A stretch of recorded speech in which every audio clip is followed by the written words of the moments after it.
Goswami, Howard, thanks for coming on. I really appreciate you taking the time to have a conversation with me. Would you mind telling us a little bit about yourself before we get started? Okay, thank you for having me. Let's see. I began a serious spiritual practice, Bhakti Yoga, in 1969, which I've continued to this day. I after several years of that spiritual practice and doing a lot of things like opening dozens of centers in Latin America and also North America, I went back to school, went back to college, which I dropped out of in the 60s. And I finished up an undergraduate degree at UCLA in world religions, then went to Harvard and did a doctorate there in Sanskrit and Indian studies. And I'm very interested in topics like metaphysics and just sort of a general philosophical approach to understanding what's real. And I lecture a lot and I write books and try to keep myself out of jail. So that's basically it. Cool. So I'm an atheist, by which I mean I believe that naturalism best explains everything that we see, all the arguments and evidence. Could you tell me some of the reasons you believe in Vaishnavism and what Vaishnavism is? Sure. Vaishnavism, the word Vaishnava comes from the word Vishnu. And Vaishnavism is the main monotheistic tradition in South Asia. And it's based on the understanding that there are basically actually three fundamental types of things that exist, which are called tattvas, or just fundamental categories of existence, which are the category of selves or conscious souls, matter, physical world, and God. And it's the culture which produced yoga, many kinds of yoga. Perhaps the main text, certainly the beginning text, is Bhagavad Gita. And then the tradition historically was represented by many of the greatest scholars and intellectuals in South Asian history. There's a very distinguished tradition going back many, many, many centuries. And so I'm engaged now in sort of trying to create a bridge to see how that philosophy and theology and logic and so on, how it interacts with contemporary views. And I've taught at the Graduate Theological Union in Berkeley, at the University of Florida, lectured in all kinds of universities, and published and all the usual things. So as far as why I took it up, of course, that gets to my epistemology, because by nature, I do require for myself good reasons to do what I'm doing. And so gathering all the evidence and looking at it from what I consider to be a reasonable perspective, I made my choice as far as what I think is real. And so here we are. Cool. So what would you consider like the evidence? Or so Vaishnavism is a belief about specific belief about Hinduism, like the predominant one. Is that accurate? Yeah, I mean, Hinduism, the word Hindu is actually a mispronunciation of a Sanskrit word. There's a word Sindhu, which was the name of a great river that historically divided what we now call India from the Persian Empire. And so in Persian, in ancient Persian, which is actually a dialect of ancient Sanskrit, they pronounced an S at the beginning of a word as an H. So they called the land on the other side of the river the Hindu land, or Hindustan, stan meaning like place. And so then when there was a Muslim invasion, roughly 1,000 years ago, invasion of India, brutal, actually, brutal invasion. And they brought this pronunciation. So they called everybody that wasn't a Muslim a Hindu. And gradually, with the next wave of colonialism, which was the British, it somehow people in India didn't really use the word Hindu self-referentially until about 200 years ago or less. So what you find there was a whole collection of spiritual and religious traditions, but because they usually didn't kill each other over it, it didn't become clear to the West that they were actually different traditions. It's a good summary. I like that. So remember we had a conversation briefly last time about naturalism and epistemology. Yes. What do you think is the correct epistemology? Because most people in the secular community, scientific community, think that religious beliefs are mostly unfounded. And do you think that they're unfair in that assessment, or that they shouldn't be as critical? I think they are looking at it through one particular lens, and they're imagining that's the only lens. Oh, you muted. We lost sound. Testing. Still on my end.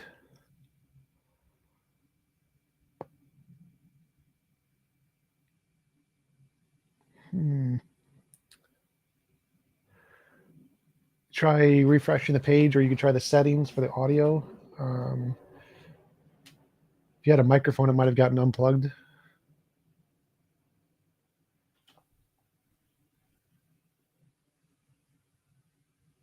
Still nothing.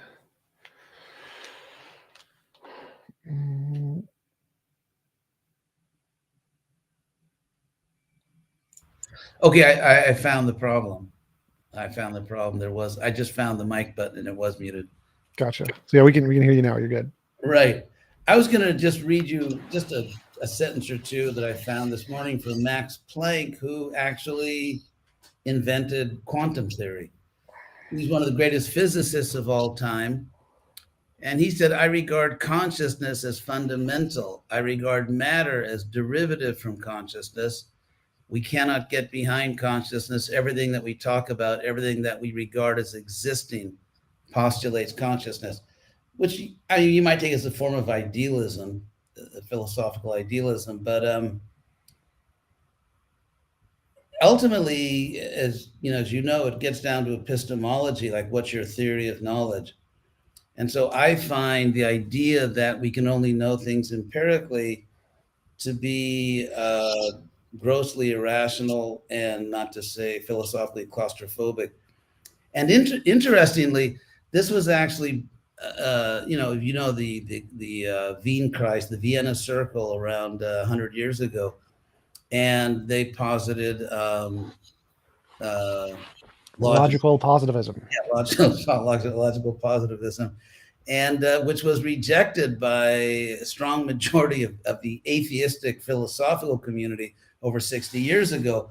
For one thing, because it's self-contradictory, because the statement that we should only accept as reliable facts things that are empirically verified, that statement can't be empirically verified because it involves immediately the most egregious form of circular reasoning.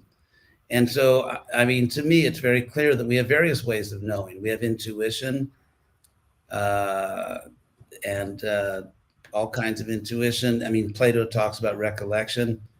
So the idea that the only means of knowing available to us is empirical, I think, is obviously not true. For example, take democracy. I mean, Jefferson says in the Declaration of Independence, we hold these truths to be self-evident. Self-evident being a technical philosophical term introduced by Aristotle. The idea being that it's self-evident that we are created equal, and that we have certain rights.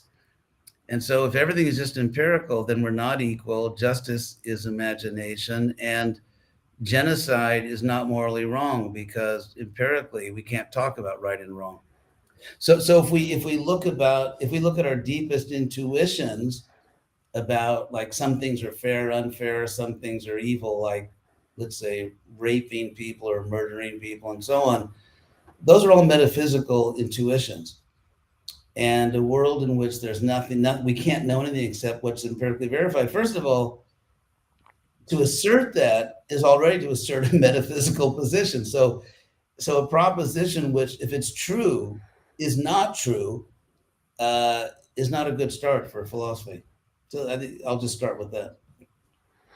Well, as you mentioned, most people rejected logical positivism, so it wasn't really the foundation for atheism or secularism today. I think the foundation is more that most religious claims don't have any evidential way to differentiate imagination from reality. And so there's no more support for religious claims than there was for leprechauns or fairies or unicorns or Actually, those kinds of actually, things. actually, I think what you did just then, with all due respect, is that you kind of slipped back into logical positivism. So I think the real issue here is that, let's say, atheists, and everyone has a right to believe or not believe whatever they want, but I think the problem is, on the one hand, acknowledging, yeah, logical positivism is not really philosophically respectable now, but then kind of going through the back door right back into logical positivism. Because if it's not true that we need empirical proof to validate anything, I mean, nothing, or if we say we cannot claim to know anything unless it's empirically valid, which I think is absurd, then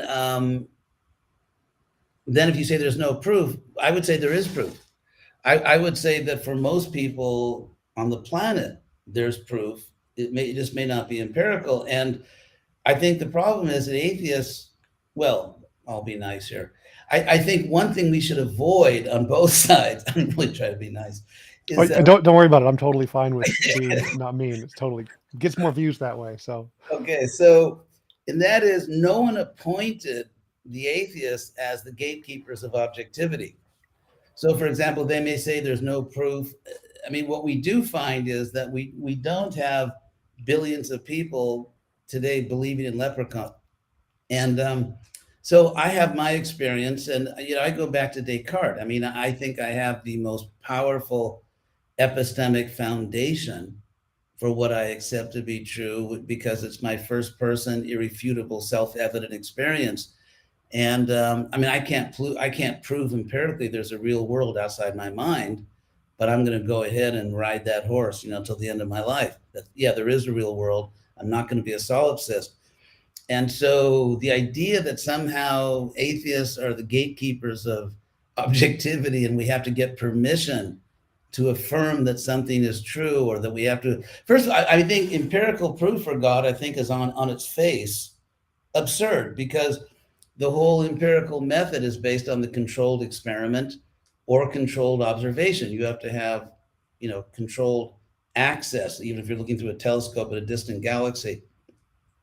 And therefore, the idea of applying a method based on control to things that are beyond our control, it seems that it's entirely predictable that it's like if I go out with a thermometer, let's say I go outside and I say, this is the only reliable scientific instrument, a thermometer, and I come back and I say, well, I've just proved that nothing exists except temperature. If you, so to rule out everything that might exist in the universe, which is beyond our control, including controlled access, observation, and so on, is to a priori commit yourself to a world in which everything that exists in principle is subject to our control, which to me is it's absurd to make that as an opening assumption in constructing your methodology or your epistemology.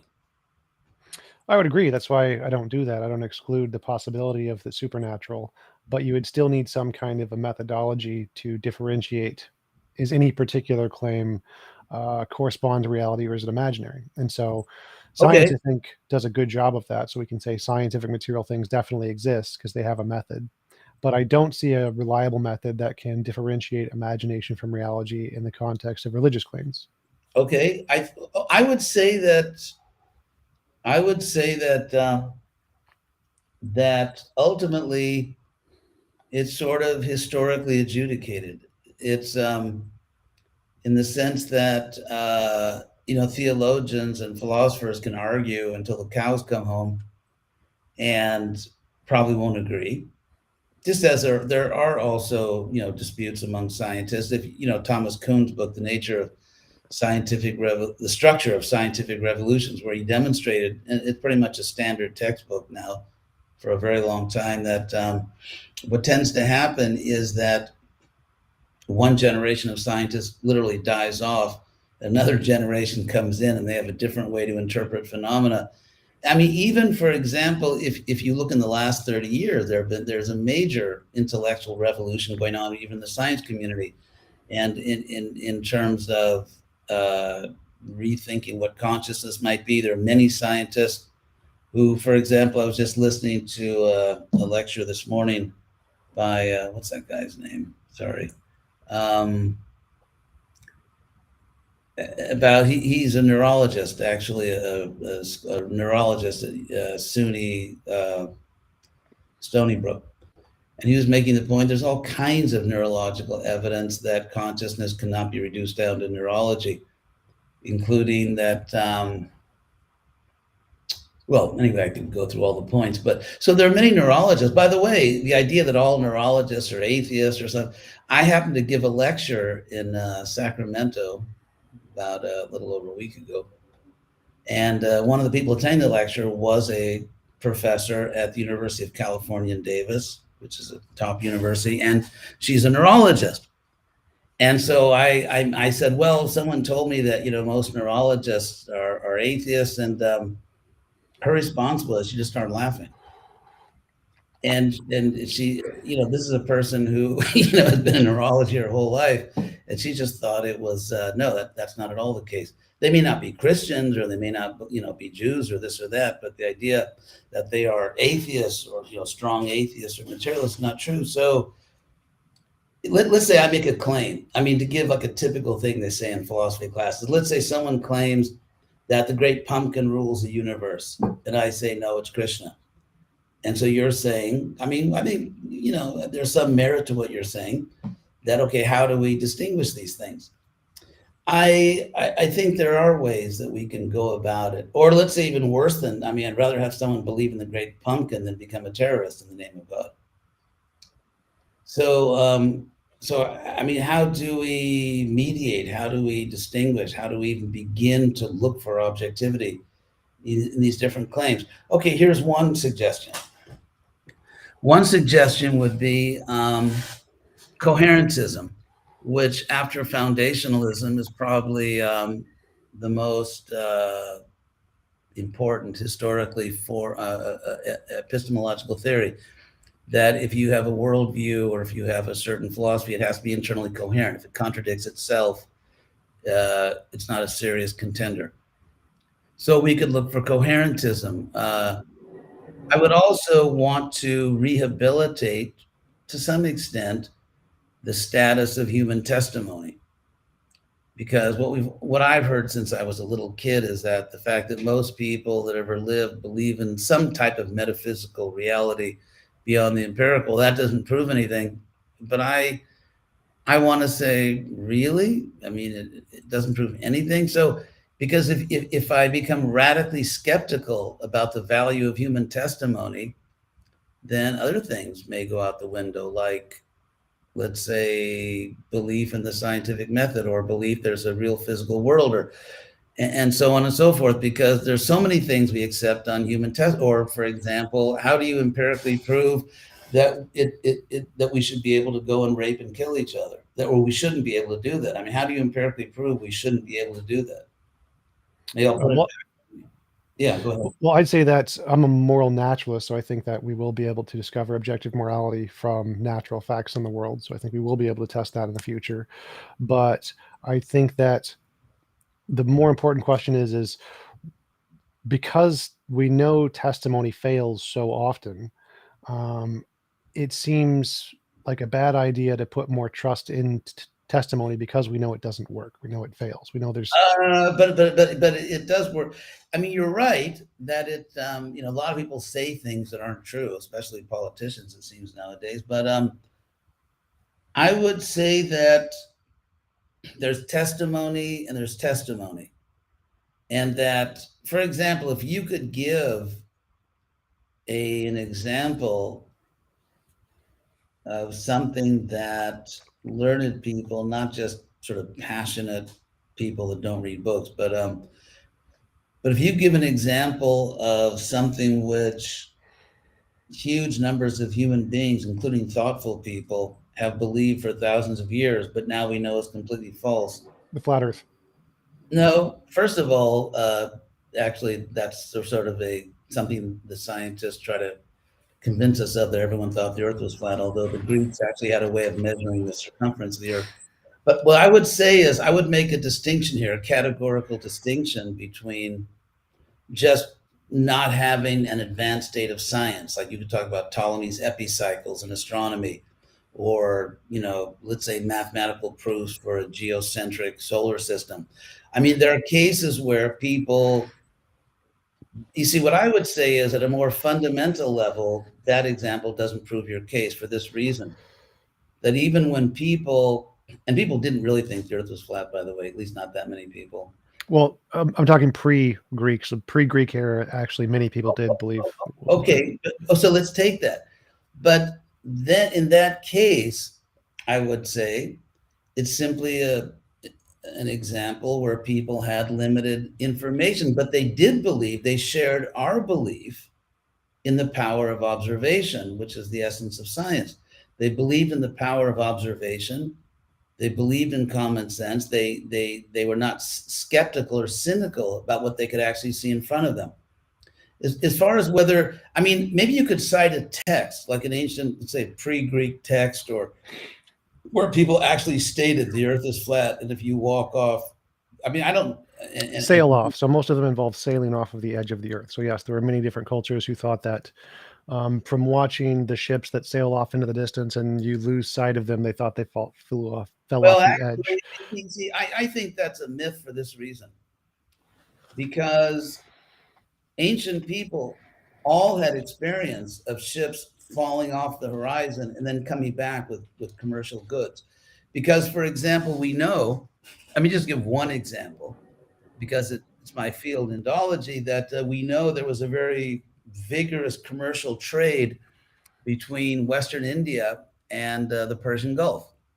And if you look at the geography, you kind of sail right around and of course, they didn't have a Suez Canal then, but you get very close to where the canal is now, and you could just easily cross over to the Mediterranean. So there was actually a lot more international connection in ancient times than people tend to think.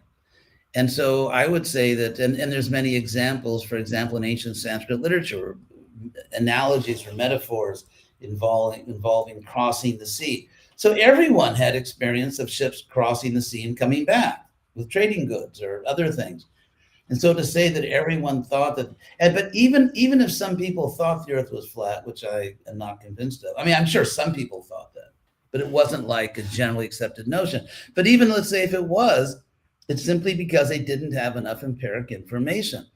But they believed in the empirical method. They believed that, seeing is believing. They just, if you look at science, if you look at scientific theories from the 1600s, 17, 18, 19, or, for example, we don't know what dark matter is. I just got I get all these endless newsletters and articles from Harvard as an alumni, and I was just reading one the other day. It was about dark matter from their, some of their lead astronomers. They said, we don't know what it is.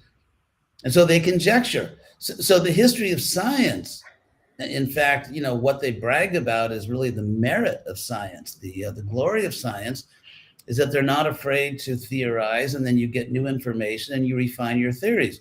So even if some people thought the Earth was flat, which means they lived in a place where they never saw a boat sail somewhere and then come back, which doesn't sound right. But anyway, let's say that was the case. Even then, it doesn't mean they were not open to the scientific method. They were just, that was their best theory based on the empirical evidence available to them. So I don't think it really makes the case. What I'm talking about is Well, people. just if you mind, so many ancient cultures subscribed to the flat Earth cosmology, including Greece until the classical period, the 5th century BC, the Bronze Age and the Iron Age civilizations in the Near East until the Hellenistic period of 31 BC, and China until the 17th century. So there's quite a few of them that had that, and this I, was I would like to see. I would like to see evidence from their literature, because okay. because yeah, I would.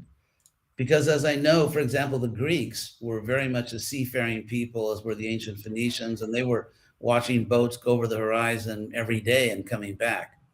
If you look at the whole, because as we know, Northern Europe was not so advanced. You got more developed civilization around the Mediterranean for various reasons. And they were seeing ships go off the horizon every day and come back. But in any case, still, even if they thought the earth was flat, my point is they still bought into the empirical method. If they did think that, it was based on the best empirical evidence that was available to them at the time. And if you look at the history of science, it's constant revision of theories, constantly getting new information. Right. So I would agree with that part, but your question was like, is there a belief that a lot of people share that science proved was wrong? And yes, the vast majority of our beliefs are beliefs that most people had that were proven wrong by science, like Well, science, stars. yes, science by definition, science has never proved that spiritual belief is wrong. And in fact, the very idea of them proving that is absurd. Like they, Right. So yeah, that would be like an unknown, one of the things we haven't shown yet. it's unknown to science. I mean, I'm sure you will agree that in our discussion, we can't give an argument that in the future, I could say that in the future, most scientists will have powerful spiritual experiences and agree with me. So, Right. So my argument, just to clarify, my argument here is that testimony isn't trustworthy because lots of people used to believe lots of things based on their testimony, which was proven wrong by science. And so science is a better form of evidence than testimony, and testimony is unreliable. So we should not trust testimony as a reliable basis to come to accurate beliefs. okay, I have a few points against that. First of all, since the history of science is a history of constantly revising and correcting false views, according to what you just said, we shouldn't believe science either today, because obviously they don't have complete understanding. Especially, I think to be a materialist has become somewhat an ironic position, since more and more we don't know what matter is. And also the old view, which is now increasingly crumbling, that we live in a complete deterministic physical world, is also crumbling, because of all at the quantum level, there's so many things that are not deterministic, at least to the best of our knowledge now. But anyway, the main point I wanted to make is that epistemically, there's a clear distinction, in my view, between, let's say, accepting the validity of a particular methodology, say empiricism, which obviously flat earthers at that time, I think if someone's a flat earther today, I think they're hopeless.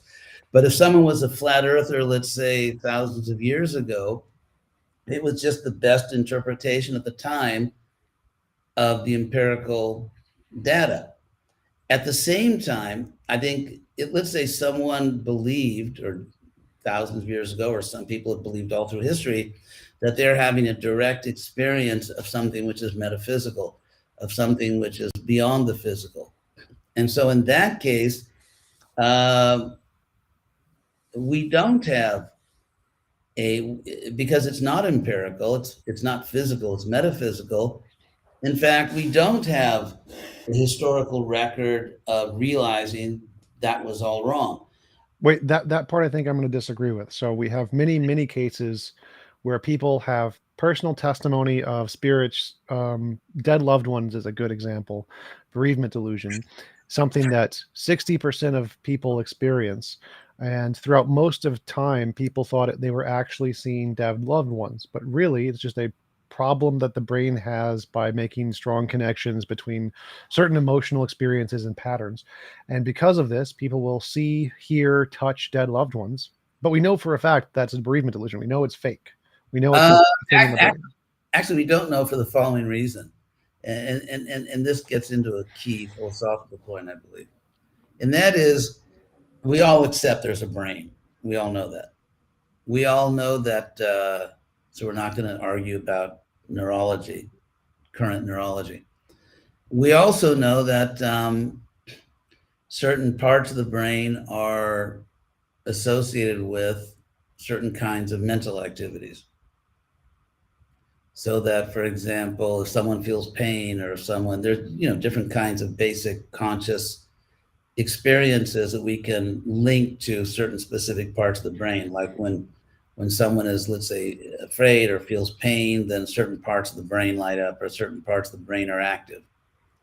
What's interesting is that as you get into higher functions, such as philosophy or math, advanced math, and so on, we don't link these higher order mental activities with specific parts of the brain.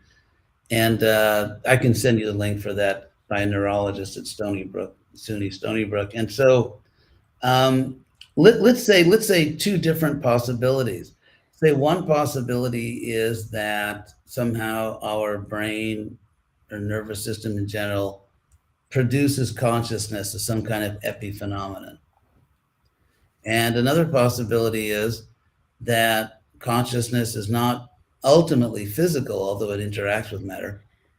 It's not ultimately physical, and in fact, our whole nervous system is conducting consciousness. And as we know, let's say if a wire is conducting electricity, and if you cut the wire, you don't get the electricity, or if you mangle the wire or crush the wire. And so if a particular object is being conducted by another object, then in that sense, what you do to the conductor affects the transmission.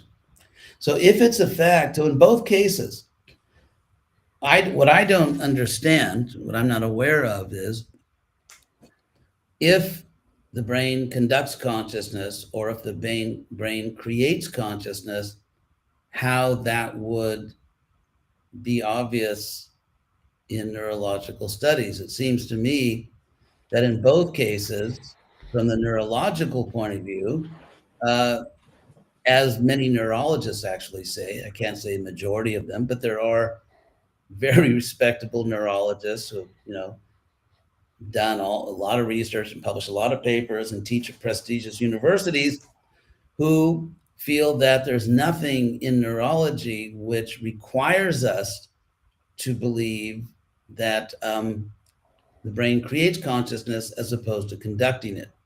Well, I'm not sure that's relevant to my point. So in neurology, I know for sure the consensus is that hallucinations, bereavement delusions, false memories. Okay. But those are independent of physicalism. So we know that these happen. We know there's this. I'm sorry. I'll address your point directly. So so first I'll just lay out two simple options. One option is, as you said, it's bereavement delusion. Yep.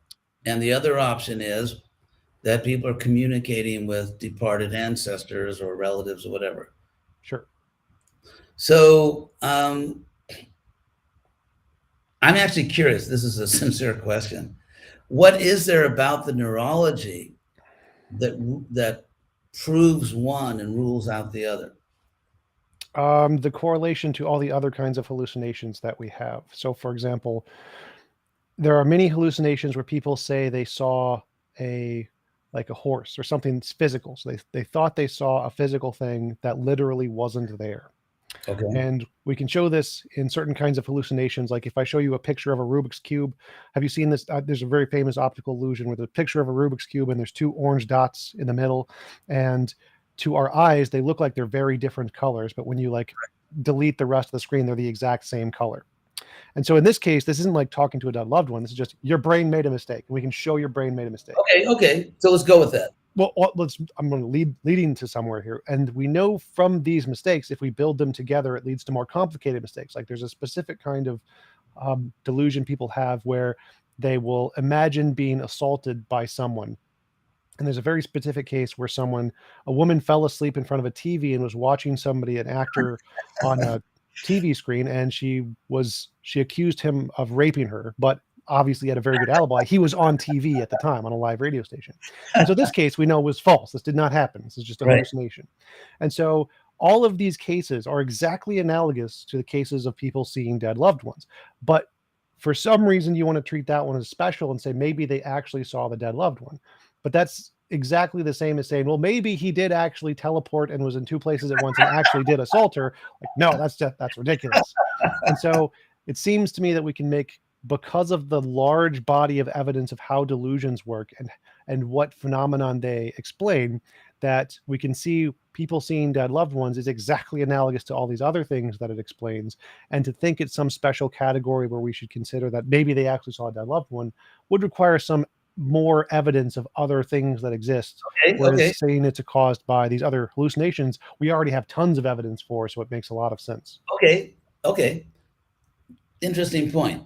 So let's for now just say go with the idea of bereavement delusion. Let's just go with that for now. However, it seems to me the weak link in your argument is to say that all metaphysical experiences are exactly analogous to bereavement delusion.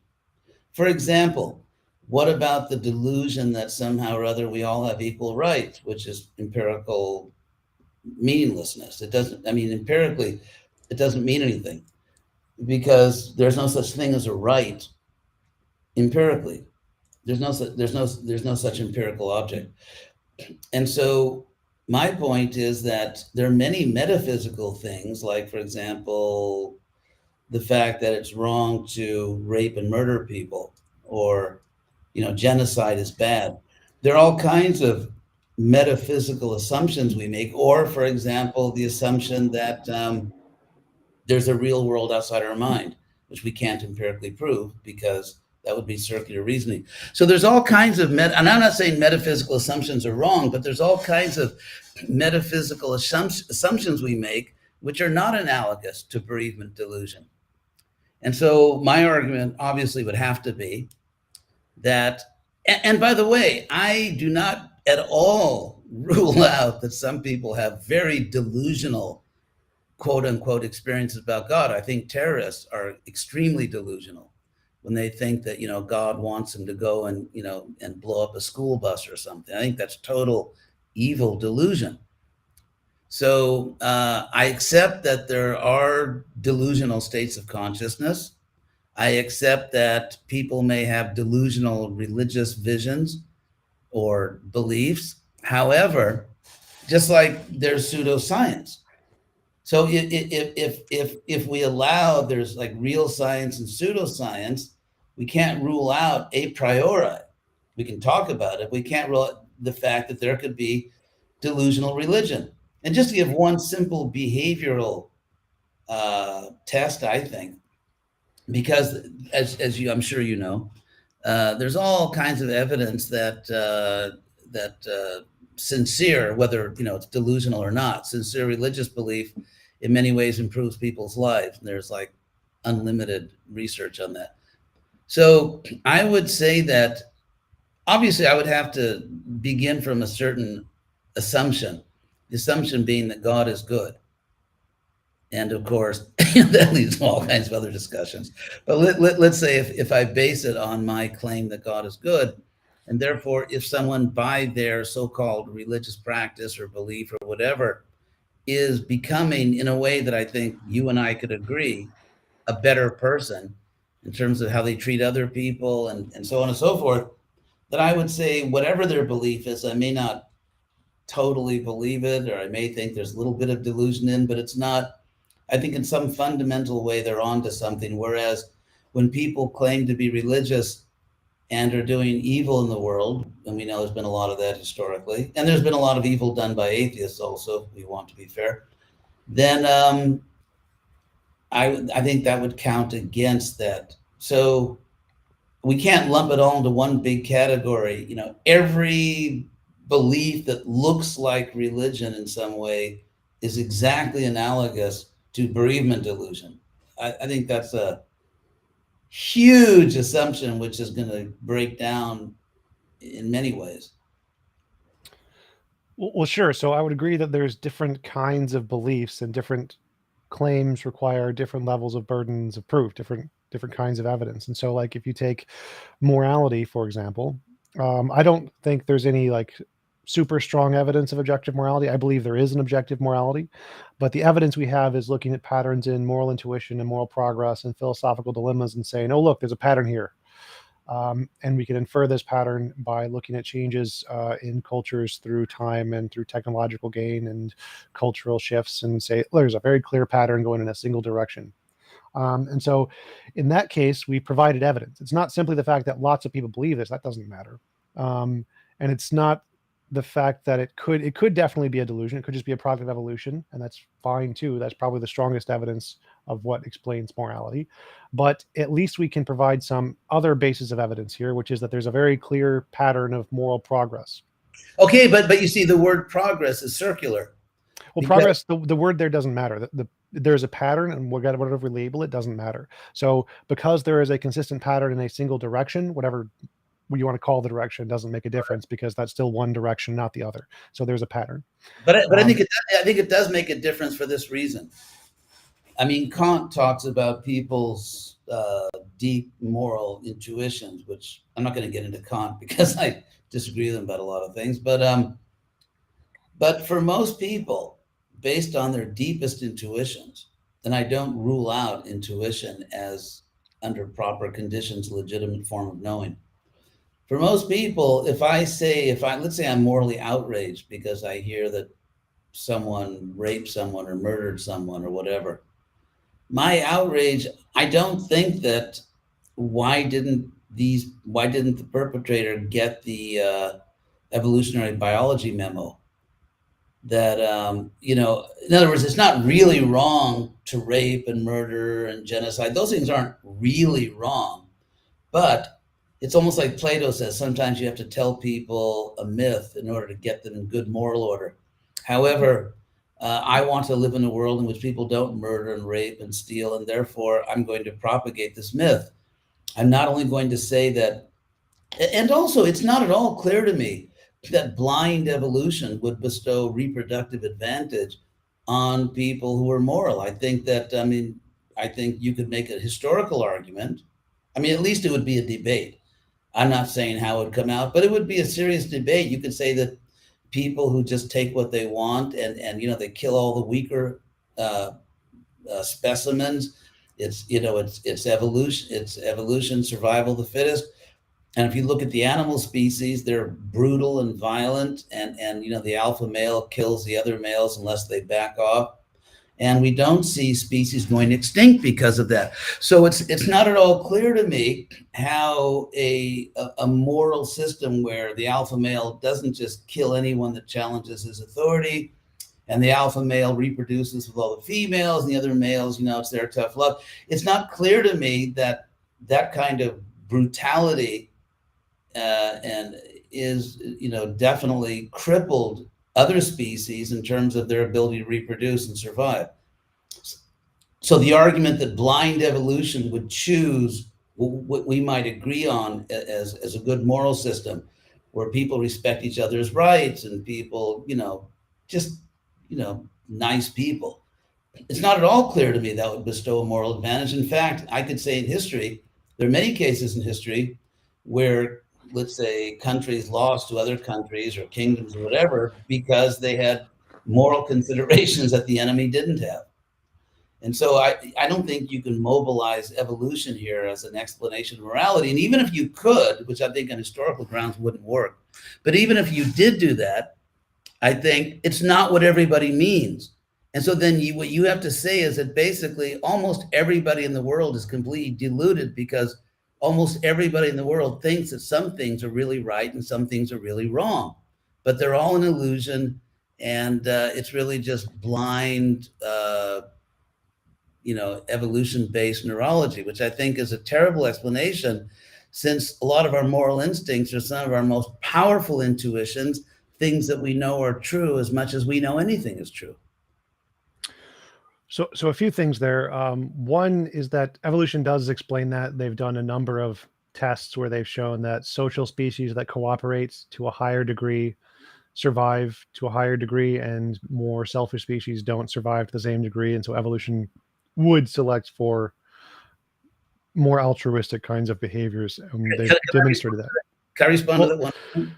Well, my point, I'm a moral realist, so I don't think it's evolution. So I would agree with you in that context. So that part is pretty unambiguous in biology. They've explained that fully. But I think that there is an objective morality, and it's not based on evolution. But the difference I'm trying to illustrate here is that for evolution, we have like evidence, moral progress. We have patterns that we can look at that show us, give us reason to believe this thing exists. That isn't just the intuition. We're not Uh, just looking at people's intuition. okay, a couple of points here. Number one, um, I always observe what I consider to be pretty comical attempts by some of these materialistic scientists to sort of say that, yeah, you can be an atheist and you can be a physicalist and all that. You're not going to lose anything you really care about, like morality. And I think their theories are absurd, because if you say that, let's say that is true, as you said, that in order for I don't know, group of animals of whatever species to flourish in terms of surviving and all that, there has to be a certain degree of cooperation, and if that degree of cooperation is lacking, then they won't do as well.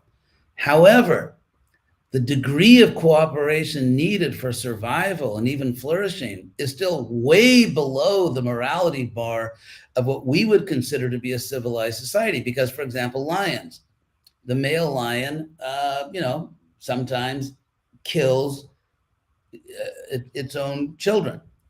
And yet lions aren't going extinct because of that. So at the same time, lions do cooperate. So the fact that there's a minimum level of cooperation needed to survive or flourish doesn't mean that minimum level is anything we could recognize as a moral society. That's one point. Another point is that I think I forgot it. So you're lucky I forgot my other point.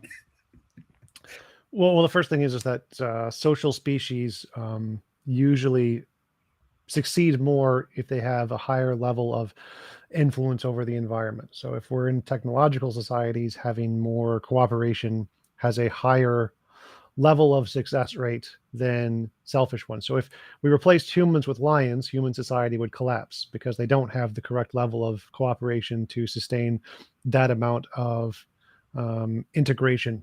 And so the level of cooperation required to build a successful society increases with the amount of influence the society is interacting with the environment, or something along those lines. Oh, okay, but okay, so let's say, I mean, I'm not sure about that, but let's just go with it for the moment.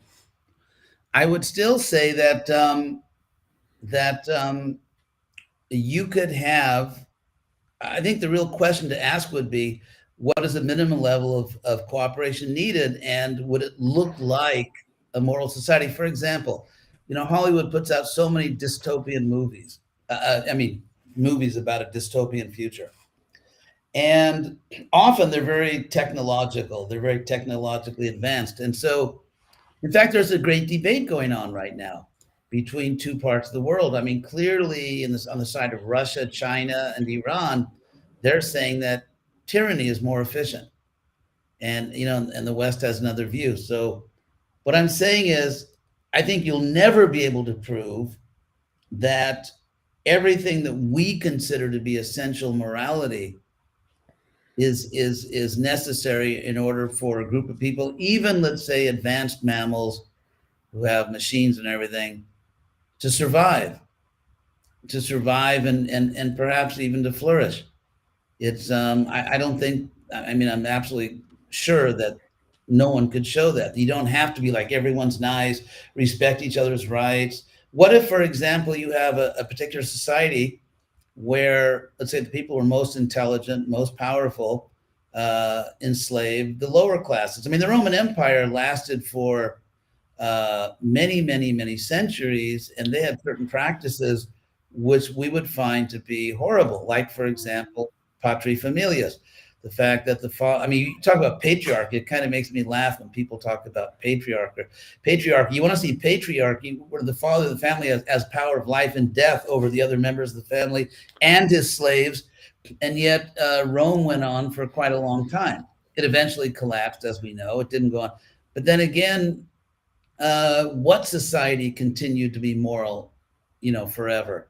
Because right. So I agree with you that you don't need morality to have a thriving society. That's not not the part of the argument. But I wanted to go back to my main point here, which was that even in the case of morality, which I agree with you is a real thing, you need something more than intuition to justify belief that it's real. And in the case of religion, I don't see that more than intuition. I see the intuition, which is the same as morality, and it's the same for leprechauns and bereavement delusions. They all have the intuition factor, but the intuition factor isn't reliable. It's not enough because we know it makes mistakes a lot, most of the Uh, time. I think it's very significant. There's never been a sustainable metaphysical system, religion, based on belief in leprechauns. So I know you bring that up a lot, but I think the fact is that even take Christianity. Even take Christianity with what I feel that I don't mean to disrespect, but I think there are several points in their basic theology which I find extremely irrational. And so, I would agree. yeah. So what we find is that Christianity, they definitely grew in the Roman Empire, even pre-Constantine, but that there's never, I'm not aware of a case where they just became dominant simply by everyone making free choices without coercion. In fact, what we find in the West since the Renaissance and the revival of pagan culture and all that, that Christianity has been steadily losing ground, which I think so. Leprechauns, I'm not sure that I don't see any historical evidence. I don't see any historical evidence, and having studied history a lot, that someone could just believe in some quirky thing like leprechauns, and you can get large numbers of people over a long period of time to base their lives on that. So when I look at, in fact, I would say that one of the a typical specious argument is, oh, there's so many religions, they all claim they're the only way, and they all contradict each other, which is completely false on two grounds. Number one, they don't all contradict each other on major points. Number two, they don't all think they're the only way. And so you kind of take the worst, it's a straw man argument because you take the worst kind of religion, which is fanatical, theologically challenged religion.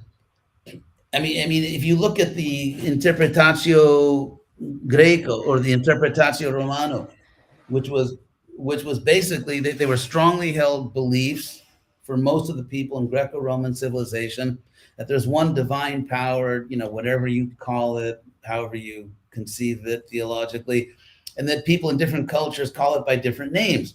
You could, and so in fact, Tacitus, one of the great Roman historians who was just after Jesus and still considered to be a great historian, even by modern standards, and he's very much afraid of what will happen if fanatical Middle Eastern religions take root in the Roman Empire. He says that, they're going to ruin everything. I'm not And sure. So my argument here was that any beliefs yeah, of any kind, which are all going to be based on some kind of intuition that you had some experience, right. isn't enough. So having the intuition isn't enough. You need something more. So in the case of morality, we have something more. We have evidence of moral progress. I don't see the more in the case of religion, and it seems like you're arguing that. That's What? circular. What? What? Good. Well, That's I don't. What, I said I don't think I don't see the more in the case of religion. And it seems like you're saying that the more is the fact that it built a successful society of some kind, and I don't no, think that's evidence that it's true. not just that. Okay, let me try to clarify because I can understand how maybe it's not so clear. Basically, I was arguing against the idea that anyone can make up or even believe any absurd thing and it will have the same traction and historical mileage as what we actually find to be pretty much universal ideas, basic universal ideas about the nature of a metaphysical reality, and not imposed violently, as in the case of Christianity or Islam in many cases.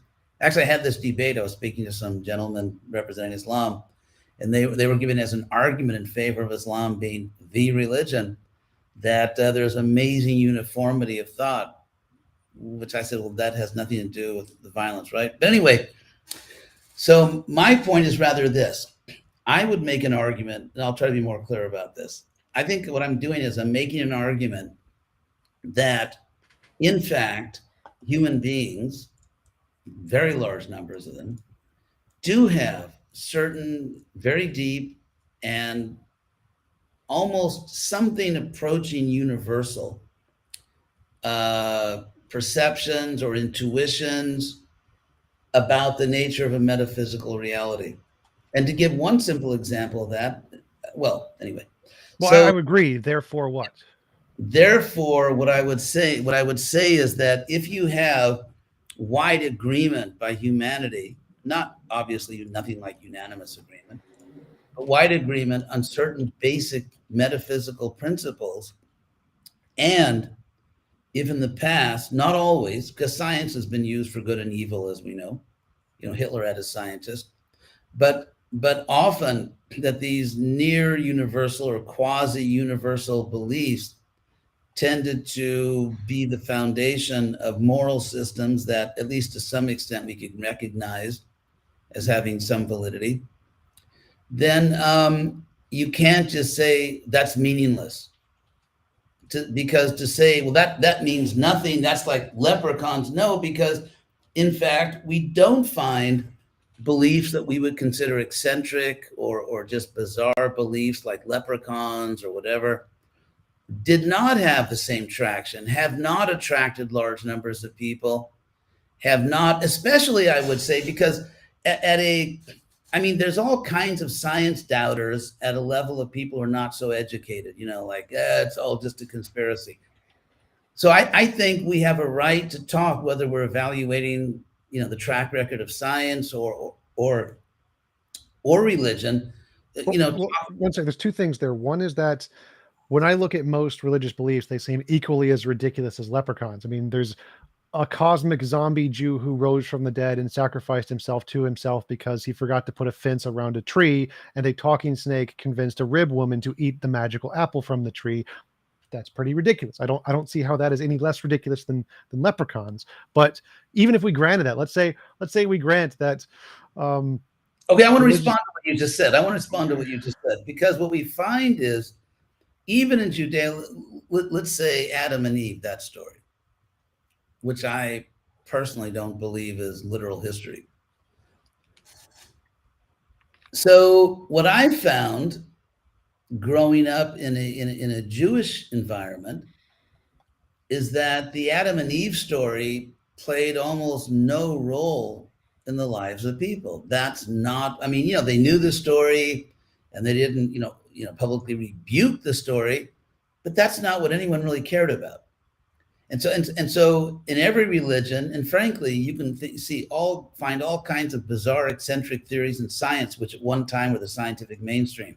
And I would not at all rule out that some current beliefs, not proven facts, but current beliefs, best guesses about dark matter, turn out to be just as laughable. So the point is, if we look at not what someone said who wrote a holy book, but what actually was the foundational convictions and intuitions of people who had some level of education, and in terms of their faith, in terms of their belief, it wasn't about Adam and Eve, and at least not the way I grew up. And it wasn't about, so we have to compare apples and apples here. There have been many very eccentric scientific theories which were disproven. Well, I agree with you. My point is that people believe lots of completely ridiculous things all the time. Like take Scientology, right, where the Xenu nuked the volcanoes to free the souls of the Wobblegoos. Or take Mormonism, where Jesus went to Idaho after he died and rose from the dead. There are lots of completely ridiculous beliefs. And so I think it's false to say that religions are not equivalent to leprechauns. I mean, leprechauns just don't have any implications about ontology. The reason I say that, the reason I still say that, is because I think you're mixing two things. And that is, on the one hand, there are basic intuitions. I think very few people besides Joseph Smith had a basic intuition that Jesus went to Idaho. What I think happens, based on my own experience with religious movements and religious life, is that you have basic truths about, basic theological or metaphysical truths. And when people discover those within a particular tradition, whatever the tradition is, because the experience can be so powerful, it's kind of like it's a package deal. Like, okay, you had this powerful experience with God with us, so It's like I compared, if you go to the store and you just say you want to buy one apple, but that store is only selling bags of 5 apples. If you want one apple, you buy 5 apples. And so those things about Jesus in Idaho, I would say, maybe some people, but so I'm talking about the fundamental core, and then there's a superstructure where, okay, once you are convinced you had an experience of God or a soul, now here's all the theology that goes with it. Whereas Well, I think the fundamental core consists of tens of thousands of fallacies and biases and delusions and illusions. So one of the most common ones is that after you watch a scary movie, you feel like you're afraid of the dark because you think there might be a monster there. This is a fundamental intuition that pretty much all human beings have when they're afraid. They're afraid of the dark. And this is not a rational thing. it is, it's totally rational. It's totally rational. Well, no, there's no monsters in the dark. Like there can be. No. What I'm saying is, okay, when I was a little kid, I believed in the tooth fairy. I became, tooth fairy agnostic pretty early in life.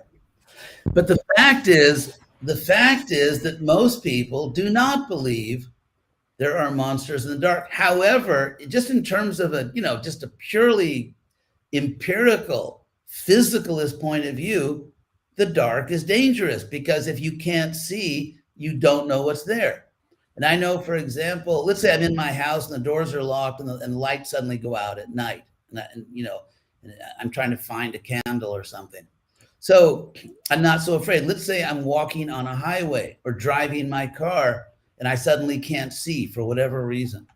Let's say all the street lights go out and I'm driving at high speed. It is dangerous. The dark is dangerous. And therefore, I think very few people actually believe in there's monsters in the dark, but they do believe rationally that to suddenly be in a situation where you need vision just to be safe and suddenly you can't see, that is dangerous. It's a rational fear. Well, the reason I bring this up is because prior to scientific progress, many cultures actually thought there were demons that literally lurked in the darkness. And if the lights went out, the demons could get you. And this is a very common religious belief throughout history. And it was an intuition that was wrong. Okay. But what you also find is that in these ancient civilizations, that those beliefs tended to be embraced by people who were not the best and the brightest. For example, Plato's Republic. In Plato's Republic, he's really down on Homer because Plato argues that there are philosophical reasons, good philosophical reasons for theistic beliefs. Even Aristotle, who was definitely not religious, he gave his argument from contingency, the unmoved mover.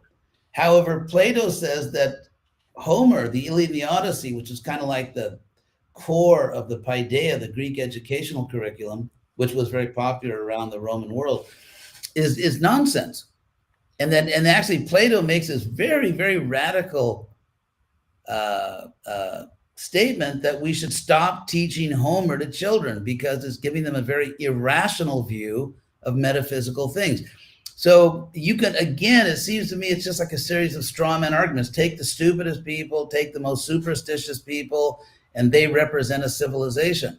I mean, look at American voters, for God's sake. So when I mention these are things that happen in all human brains. This is a fallacy that is in all human brains. That's why it's a named fallacy. No. I don't believe that all human brains thought that there are scary creatures in the dark. I think that more rational people understood on very good grounds that the dark is dangerous. This is called a type 1 and type 2 error. It's one of the classical examples in neurology of things that the brain does because of evolution that are just false illusions that happen to just pretty much every human being. That's just innate in human brains. So we know that there's tens of thousands of fallacies, biases, illusions, delusions, hallucinations that are named. And they're named because we know that they are things that happen in pretty much every human brain. No. Every human brain doesn't think there are little monsters in the dark. But I think every human brain rationally thinks, and this is what evolution would tell us, not there's monsters. That I think is a cultural superstructure. I think what every human brain rationally believes that in certain situations, if the lights go out or if I'm suddenly in the dark, it's dangerous. I mean, I personally would not at all want to walk through a forest at night in the dark without a flashlight or even with a flashlight, because there are all kinds of predatory creatures. And for example, where I live, they have, all around, I live in this actually beautiful area in the hills of Southern California by campus. And there are all these signs saying, watch out for rattlesnakes. And so I absolutely would not want to step on a rattlesnake in the dark or run into a mountain lion. So I don't think we're wired to think there are these evil creatures in the dark.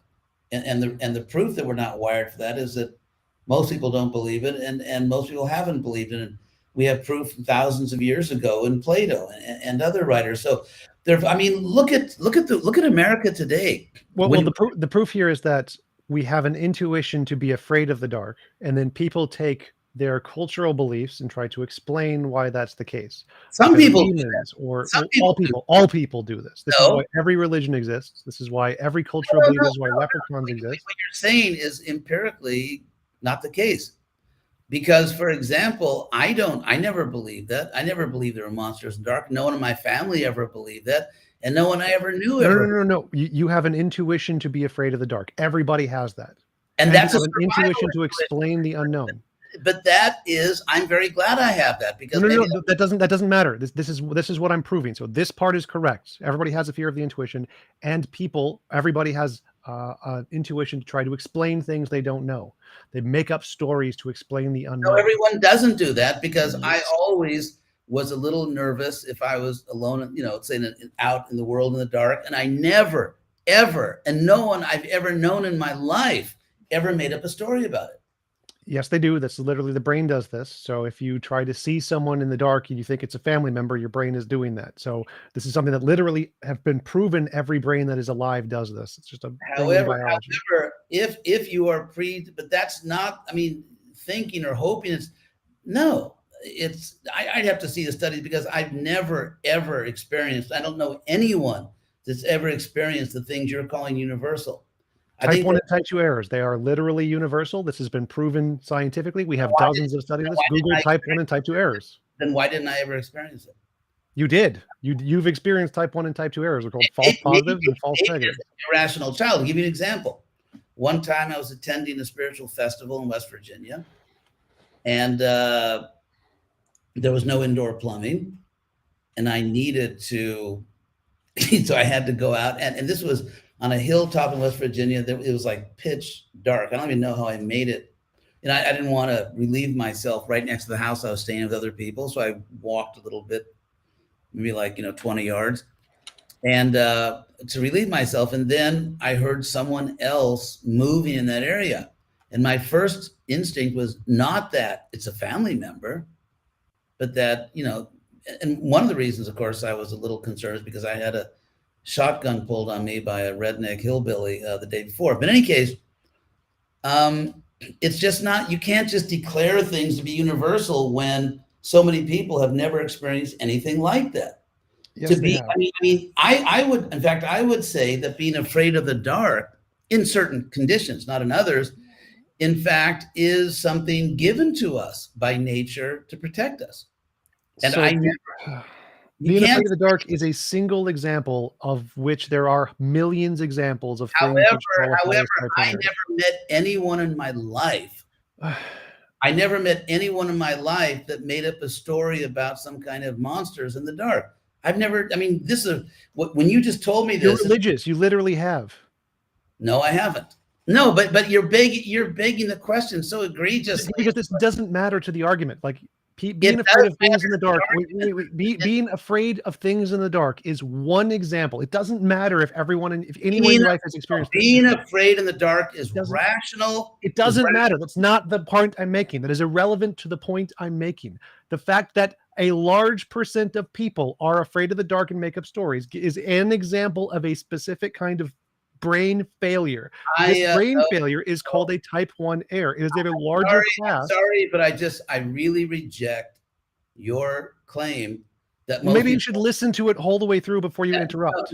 That most people make up stories. I think that that's not the claim. Listen to the claim all the way through first. So making up stories of things in the dark is a single example of a larger class of things which has hundreds of thousands of examples, which are called type 1 and type 2 errors. Type 1 and type 2 errors are a thing that happens to every single human brain.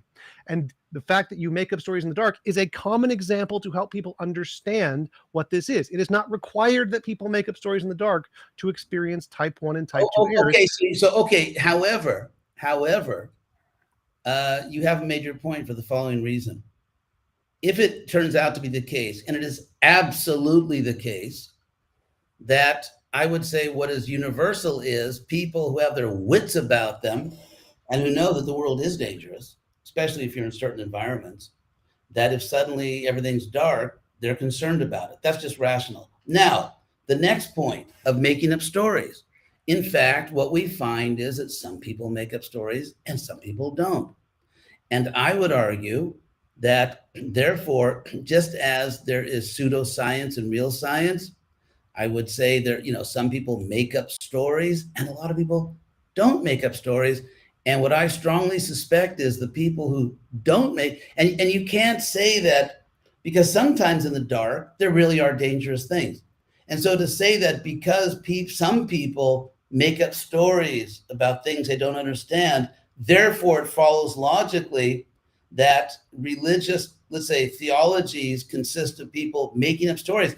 That is not even, that's like a million miles away from what I would call a strong argument. My argument isn't making up stories. My argument is confirmation bias, which literally every brain suffers from. Including yours. Yes, and faulty generalization, every brain suffers from. Type 1 and type 2 errors, every brain suffers from. However, what we find is, as in science, that because we are predisposed to confirmation bias, and because we are fallible, therefore we need some way to filter it out. We need some better method. And therefore, and I have that as much as you do. Well, that's what I keep asking you. What is I have a method of novel predictions. Mine works. What is your method? Because your method that you've described so far is that it's a thing a lot of people believe, built a successful culture, and the smart people believed it. And those are the only things you provided. All of those are fallacious. No, sorry. I never presented that as a methodology. That was anecdotal. If you want a methodology, here it is. I would say that ultimately, everyone, including you, including me, tends to make judgments based on deep intuitions. And so in my case, I joined a spiritual movement. I was taught a lot of things. Some of them I believed are true. I still believe, and some of them I questioned. I didn't just I wasn't just like a theological omnivore. I questioned, I doubted. In fact, in one of our main texts, the text I translated, actually, at least part of it, an ancient Sanskrit text, it says that the first symptom of intelligence is doubt. The first symptom of intelligence is doubt. For example, I was skeptical about materialism. I was also skeptical about fanatical religion. To me, they were two extremes, neither of which I accepted. And so I have made my way, in my view, rationally. I read things in books, or people tell me things, or I listen to preachers, and some of it I take as correct. And if something doesn't make sense to me, I keep working on it. I keep thinking. I don't accept things blindly. Everything that I accept. What's the method? How do you use a method, and can we show that method works? Because my method we can show, novel testable predictions. That's a way to. My method consists of the two main epistemological methodologies, which are foundationalism and coherentism. Foundationalism means that every system of knowledge, empirical, theological, whatever it is, it's based on certain fundamental assumptions which strike the person holding that view as self-evident. They prove themselves. They don't require, that what comes from Aristotle, by the way. So for example, we could talk about solipsism. You can't really prove that, as Descartes said, that you're not a brain in the laboratory of an evil genius imagining you have a podcast or something. Well, so let's take that example. So the belief that I think there's an external world has a lot of evidence. Belief there's a God has zero evidence. So No. I can give good reason to believe there's an external world. However, the evidence, you see, the evidence, if you want to avoid circularity, we're talking about the foundation. The foundation is you accept the world as real, like I do, Yes. because you experience the world in such a way that it proves itself to you that it's real. Because no, because any particular sensation, like you drink a cup of water, you touch something, you hear something, that's all circular because that all is based on the assumption there's a real world. For example, but none of that's a part of my evidence. So my evidence that there's an external world is that I can create beliefs and methods that say if my idea corresponds to the things I'm experiencing, I should be able to make predictions about my future experiences. And if I get those right, that's a good reason to believe whatever led me to that belief. That totally doesn't address the point. No, it does, because this my belief in the it does. It's internal. That's fine. It doesn't need to not be internal. Yeah, it does. I'll explain why. Because I don't think you're really grasping the point of foundationalism. In other words, it's possible. I don't think it's really possible, but let's say it's logically possible. It's logically possible that let's say Descartes' evil genius has created a world, or let's say an imaginary world, a hallucinogenic world. And in that hallucinogenic world, all the laws of nature are uniform and they all work, in quote unquote scientific way. So foundationalism is not talking about, see, what you're talking about is coherentism. You're not talking about foundationalism. What I said was neither of those. Epistemic foundations and methodologies are two separate categories. I am a foundationalist, but my foundation is I think, therefore I am. That's my foundation. There's nothing else in there. That's it. From that, I can say there's some difference between the kinds of experiences I have. If I imagine a unicorn, I don't see a unicorn. So there's two classes of things there, the imaginary and the experiential, and I need a method to differentiate which experiences are of the imaginary kind and the experiential kind. You're really not addressing my point. No, I'm getting there. So this is the second step. The third step is, in order to differentiate the imagination from the reality, you need to have a hypothesis. And if that hypothesis can accurately predict future experiences, that's evidence. It's not proof. You don't need to prove we're not a brain in a vat. That's evidence which gives you reason to believe the hypothesis. So if you believe there's an external world, and if you believe because there's an external world, tomorrow the sun's going to rise, and it does, that's evidence that you're in the external world. However, it doesn't address the case where you're a brain in a vat. It does. No, I'll explain why. Because you're a brain in a vat, and the world that is being presented to you neurologically is a world of complete uniformity. And so therefore I did address that. So like, if I suppose I'm in a brain in a vat, but I believe I'm in the external world, and I say, if I'm in the external world, the sun will rise tomorrow, and I see the sun rise, my belief that there's an external world has evidence. I'm justified in believing there's an external world, even if there's not. You see, you're still not going down to the foundation. That's not foundationalism. My foundationalism is I think, therefore I am. There's nothing more in my foundationalism. That's the entirety of my foundationalism. Well, fine. But what I'm saying is that if it were the case that the evil genius, Descartes' evil genius, with a technology far beyond what we have today, created a world in your mind. Yes, I would be wrong, but it would still be evidence. Of complete regularity. It gets to the Gaudiya problem, where you can have a justified true belief.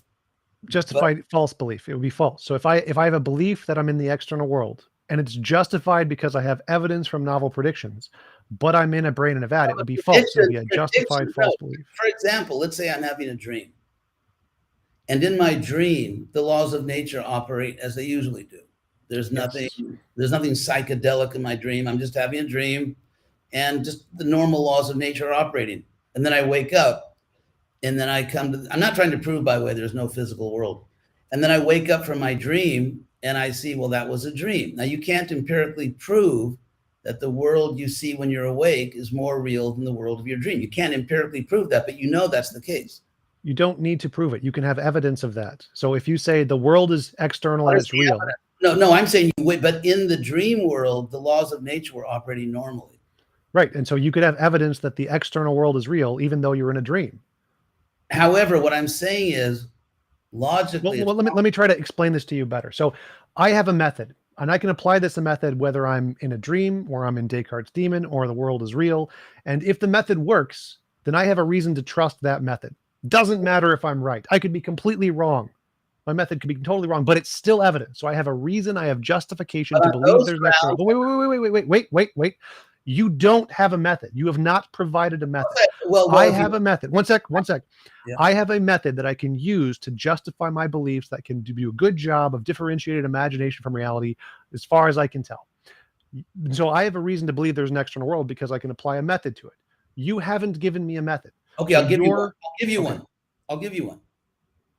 First of all, in my epistemic system, there are true intuitions, and I can experience things as real, which are not simply empirical.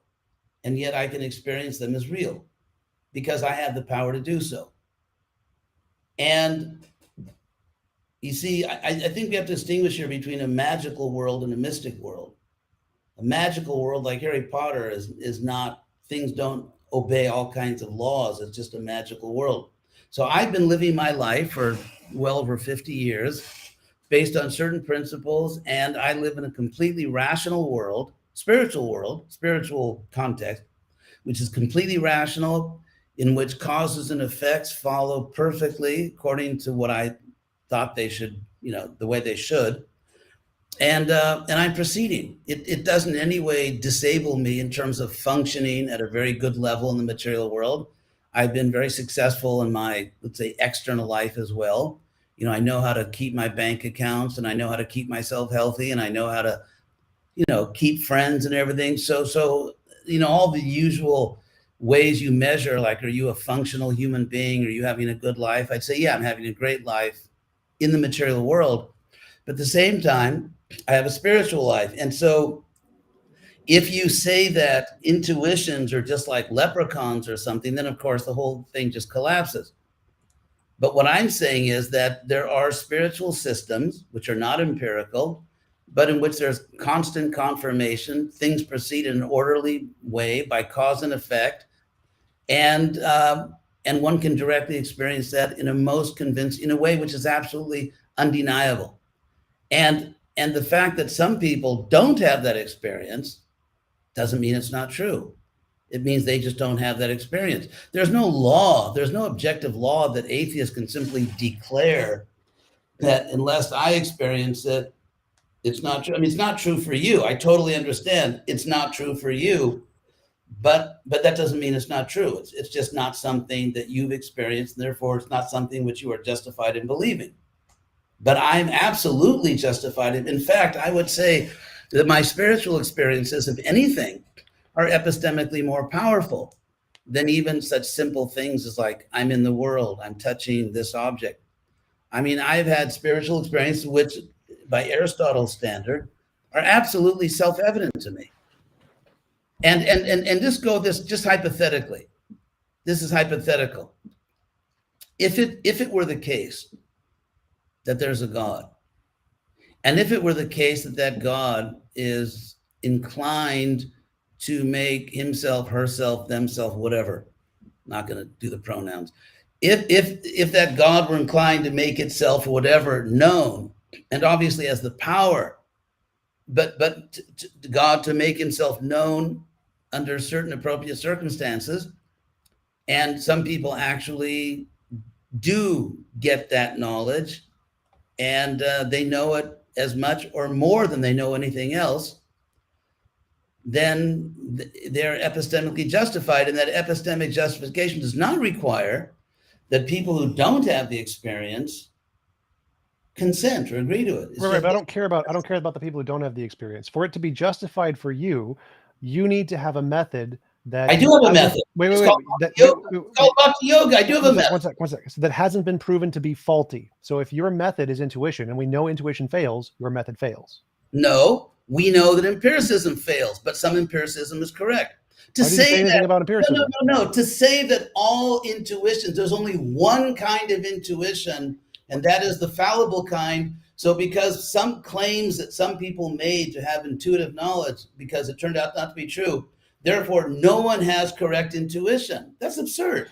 No. The claim here is that intuitions are not on their own reliable. No matter what intuitions, they are not on their That's own absurd. reliable, That's and you absurd. need intuition plus something else. No. For example, I have an intuition. I have an intuition that it's wrong to kill innocent people. Right, and that's not good enough on its own. You need something else. No, I don't. What else do I need? Something that isn't fallibly terrible at basis for evidence. No. You see, first of all, in the Gita, there's a distinction. People are in different levels of consciousness. So, for example, some people think that science is all a conspiracy and a plot. And so the fact that some people feel a certain way about, that's their intuition, that science is evil, the devil made science. So, but that's an intuition. So the fact that there are different levels, everyone's not equal. People are in different levels of consciousness. Intuitions may be enlightened and they may be unenlightened. So you can't say. What method do you have to differentiate enlightened versus unenlightened intuitions? Because as far as I can tell, all intuitions on their own give us no way to differentiate which intuitions are right or wrong, because that would be begging the question, as you mentioned. No. So in order to establish which intuitions are good ones and which are bad, you need some kind of a reliable method, based on intuitions. The method is parallel to the method of distinguishing good empiricism from bad empiricism. Because as we know, in the name of empiricism, all kinds of nonsense has been propagated. I'm not an empiricist, so I don't know why you keep bringing that up. My method is novel testable prediction. So I can say whatever your beliefs are, if you can accurately predict the future and get it right, that justifies those beliefs. Okay, I'll do it that way then. I withdraw my empiricist remark. When I began the process that I'm involved in, there was literature, philosophy that said that if you engage in this practice, these things will happen. And in fact, they did happen precisely. And they were all extremely beneficial, very enlightening, and I think in every possible way made me a better person once I got past my initial, sort of fanatical conversion experience phase. So that's prediction. That's great. But were they novel? Were they novel? In what sense? New things, like if I predict the sun. Oh, absolutely. Like there were things that, in fact, it's not that I became attached to a certain theory or dogma or theology, and then I, did something to believe it. No, because I would say that, let's say if you're born in a certain tradition, perhaps, and then you're predisposed to believe certain things are true, and then you have experiences and you tend to interpret them through that lens. Of my experience is completely different. I'd never heard of this before.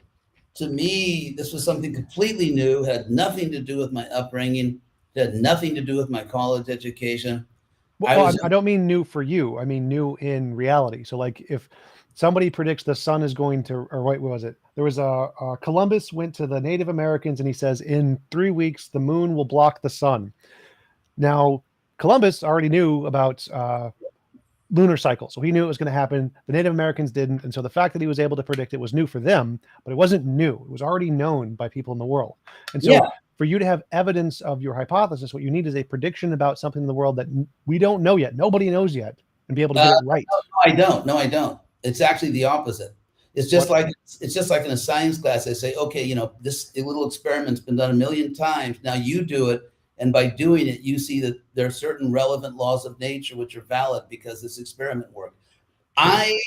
What I adopted in my life was a tradition coming down from thousands of years, in which many hundreds of millions of people had adopted a particular methodology and achieved very powerful spiritual results. I was told in the literature I read, that if you do certain things, your life will dramatically improve in certain ways, and you will get a certain understanding that you didn't have before, and you will have it by direct experience. You will experience it in a way which is undeniable, which is self-evident. And that's exactly what happened. Exactly what happened. In fact, if my experience had not matched what I was told, I probably wouldn't be having this conversation with you. Well, the question is... So what I'm saying is we have to have universal principles here. In other words, I don't want our conversation to tilt toward the atheist side in this sense. When I say things like confirmation, like here's a theory, here's the confirmation of the theory. We're not going to a priori say that the model for that is in the material world. To me, these are universal principles, but sometimes take a physical form or material form, and sometimes they may take a spiritual form. Well, And that's so, fine. I'm fine with my method works equally as well under materialism or spiritualism or idealism. They apply to all of them. So my method doesn't say anything about materialism.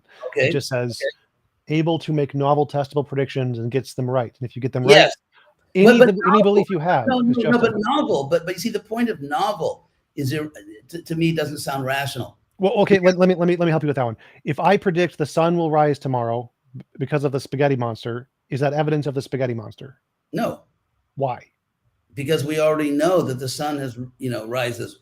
Right. So we would need something that we don't already know. No, but you see, but the evidence that to me closed the deal, so to speak, to use crass capitalistic language, the evidence that I was on the right path was not that a material prediction was made. In fact, there are religions which I think, Well, I didn't say anything about material prediction. So material is not a part of this. there were, what was novel for me was I personally came to a very significantly higher state of consciousness. And by higher state of consciousness, I mean things like I stopped trying to exploit people. I found I became free of a lot of my sort of stupid vanity. I became a better person, and I just, in every measurable way, I think I just became a better person. And apart from those behavioral things,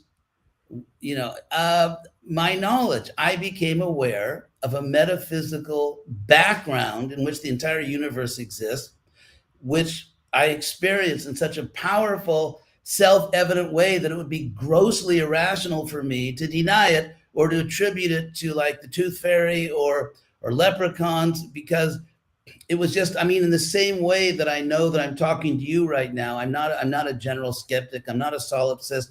In the same way that I take this world as real, so I have, it's like Plato discussed this. I mean, I have a capacity, and you do. I think any sane human being has a certain capacity to distinguish that this is really happening to me. Well, that's the part I'm lost on, because how do we distinguish between you saying you had an experience and it changed your life and you became aware of metaphysical truths with literally all of the crazy people who say the exact same thing about things that are ridiculous and that we both reject? Like what? Like Scientology, Mormonism, Christianity, Islam, Okay, Jainism. wait a second. What I would say is this. It's well known that in, let's say, public schools, they're still teaching science, which is kind of like, in some cases, 100 years behind the times, in some cases, only 50 years behind the times. I listen to lectures by scientists, like real scientists, and it's very common. They'll say, of course, this is probably isn't what you learned in school, but this is what we now know. And so, and so the point is that in both in the field of science and I would say in the theological field, there are some people, like take Christianity. I would say the reason Christianity survived, in my view, this is the historical speculation, to the extent that it is maybe not entirely the view, because they got certain things right. They got certain things right. And so, and the analogy with science there is, if some kids in school, let's say in public school, 10th grade, 7th grade, whatever, and they're learning a lot of science, including a lot of stuff which actually science no longer accepts because they've gone beyond that. But the point is, the basic scientific method and a lot of the basic facts are still true, and therefore it's still being taught. So I would say that there's a human condition where if you're presented a worldview, if enough of it is correct and some of it is a little wacky, then still there's a tendency for many people just sort of go with the package because it has enough truth in it and there's enough benefit in it. And I think that's true for science, it's true for theology. So it doesn't. Well, let me use an analogy here. So with the example of Columbus I gave, Columbus said he's going to predict that the moon's going to block out the sun in 2 weeks. From the Native Americans' perspective, that's something new. That's really impressive. And so they're rational to believe that Columbus knows something about the universe they don't. But if then they talk with other other people from the new world or whatever, and they realize, oh, everybody knows that, and that's something that's taught in schools. Now, do you think they should doubt Columbus? They shouldn't believe in Columbus anymore because what he said doesn't matter. This is common knowledge that was already known, and so Columbus isn't special, right? Of course. So in the case of religious belief and religious testimony, having something that powerfully transforms your life may to you initially seem really special, but we already have an explanation for that that has been demonstrated with lots of different evidence that it happens to lots of different people. It has nothing to do with the religious belief. It has to do with social, culturals, and emotional dopamine levels. You've given an extremely exaggerated view. It hasn't been proved. It hasn't been proved that, I mean, some people who are not religious have changes of life. Yes, from football, from sports, from video games, from however, I mentioned the changes in my life not as the ultimate proof, like that's why I believe it. Even if my life did change, if I had not personally experienced in a very powerful way the truth of certain theological claims, I would not have stayed around and practiced this just because, okay, it took me off, I'd given up some of my bad habits, I become a nicer person. That wouldn't have kept me around. I just would have said, thanks a lot. You guys helped me. I'm glad I was able to do some service, like to reciprocate. I served your mission for a while. I'm moving on now. Because my main motive was knowledge. My main motive wasn't to clean up my life because I wasn't evil. I wasn't a drug addict. I wasn't a rapist. I mean, I wasn't like an evil person. I had some bad habits, but I wasn't looking for that. I mean, that's actually not what I was looking for. I was looking for knowledge, and specifically, I was not looking for a theory. I was not looking for just a theology. I wanted to experience it because those are the days, of experience, and people are. Well, so I understand what you're saying, but the direct experience of the theological truths is the hypothesis. That's the first thing. And we want to know, is this hypothesis real or imaginary? And so in order to know if it's real or imaginary, you just have the intuition it's true. And then we need something more. We need a methodology to say, is this real or imaginary? And the methodology that you provided was it changed your life or something. No, we don't. You see, because you're rejecting Aristotle's point of self-evident knowledge. Some things do not require an extraneous, an extrinsic system of proof. That's the whole point that's what the philosophical term self-evident means. As in the Declaration of Independence, we hold these truths to be self-evident.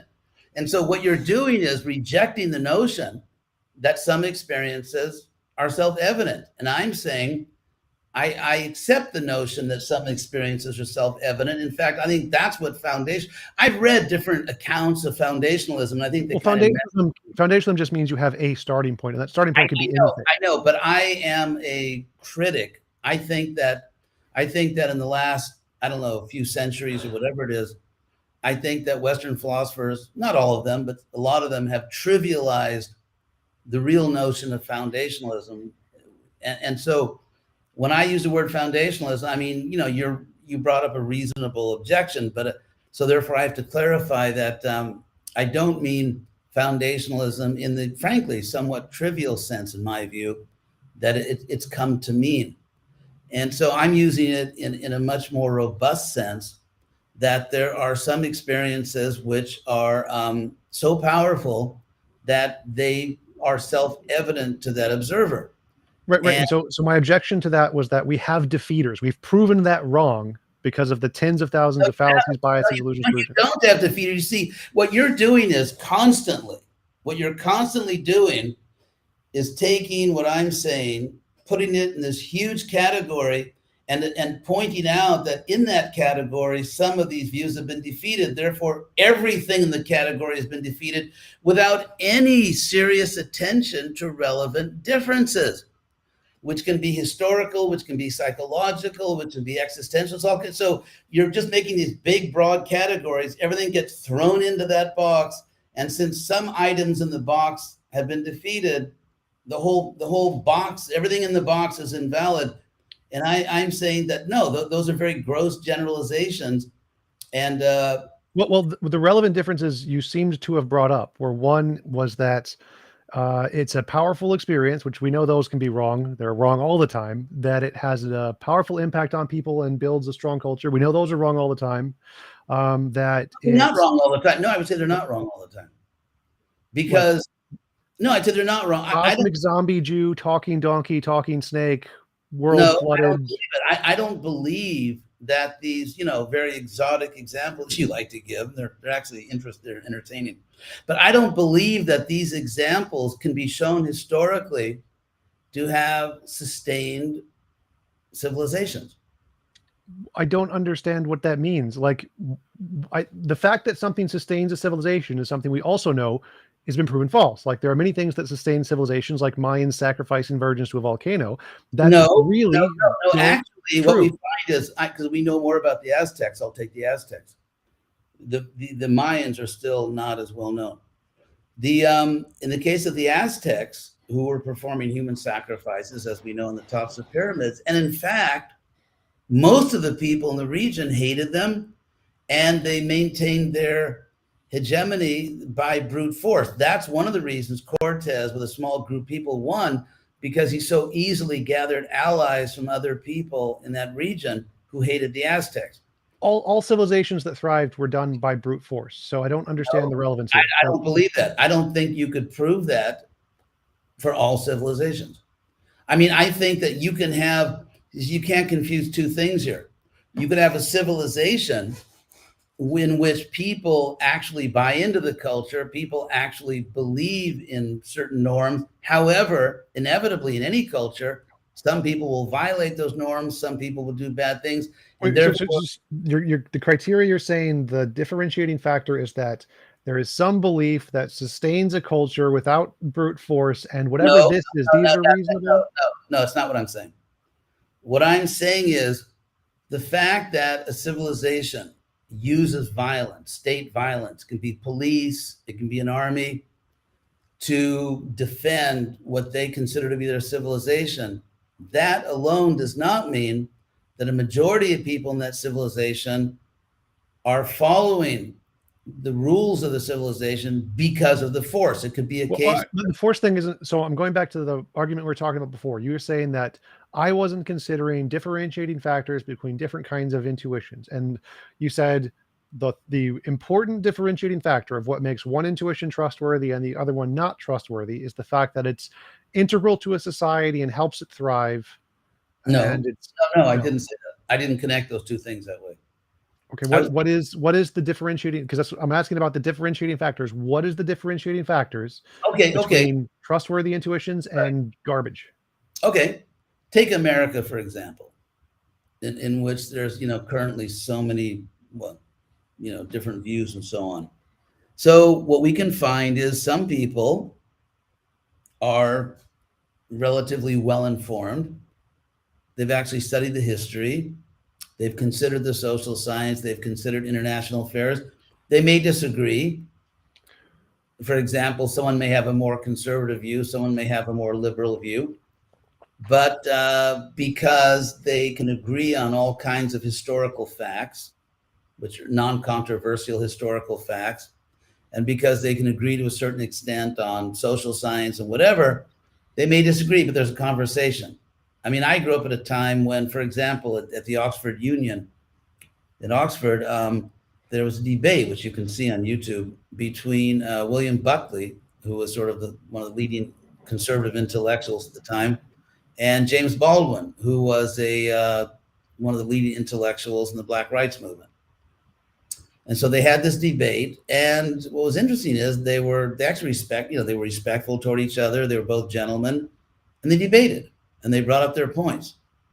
And so what we can see in society is that some people are reasonably well informed and can engage in rational discussion, and some people are hateful on the left and the right, and are not well informed and are not educated, and they make all these accusations. So I mean, you can dignify. Which one of those is the differentiating factor? Is it the one that educated people believe it, or it's not hateful? Are those the differentiating factors? What are the differentiating factors? What I'm saying is, among people who claim an intuitive warrant or a personal, self-evident, experiential warrant for a particular metaphysical view.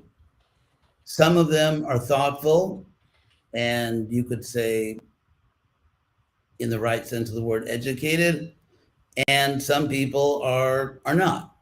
And so when you take, I think that you can correlate some of the more exotic examples you give, like leprechauns and everything, with educational level and with the ability to reason based on evidence and so on.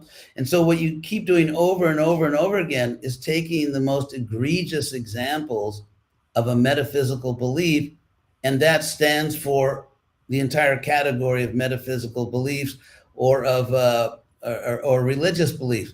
Right. So what's the difference? I keep doing that because I keep trying to ask you what's the difference between these two classes you've laid out. Okay, good question.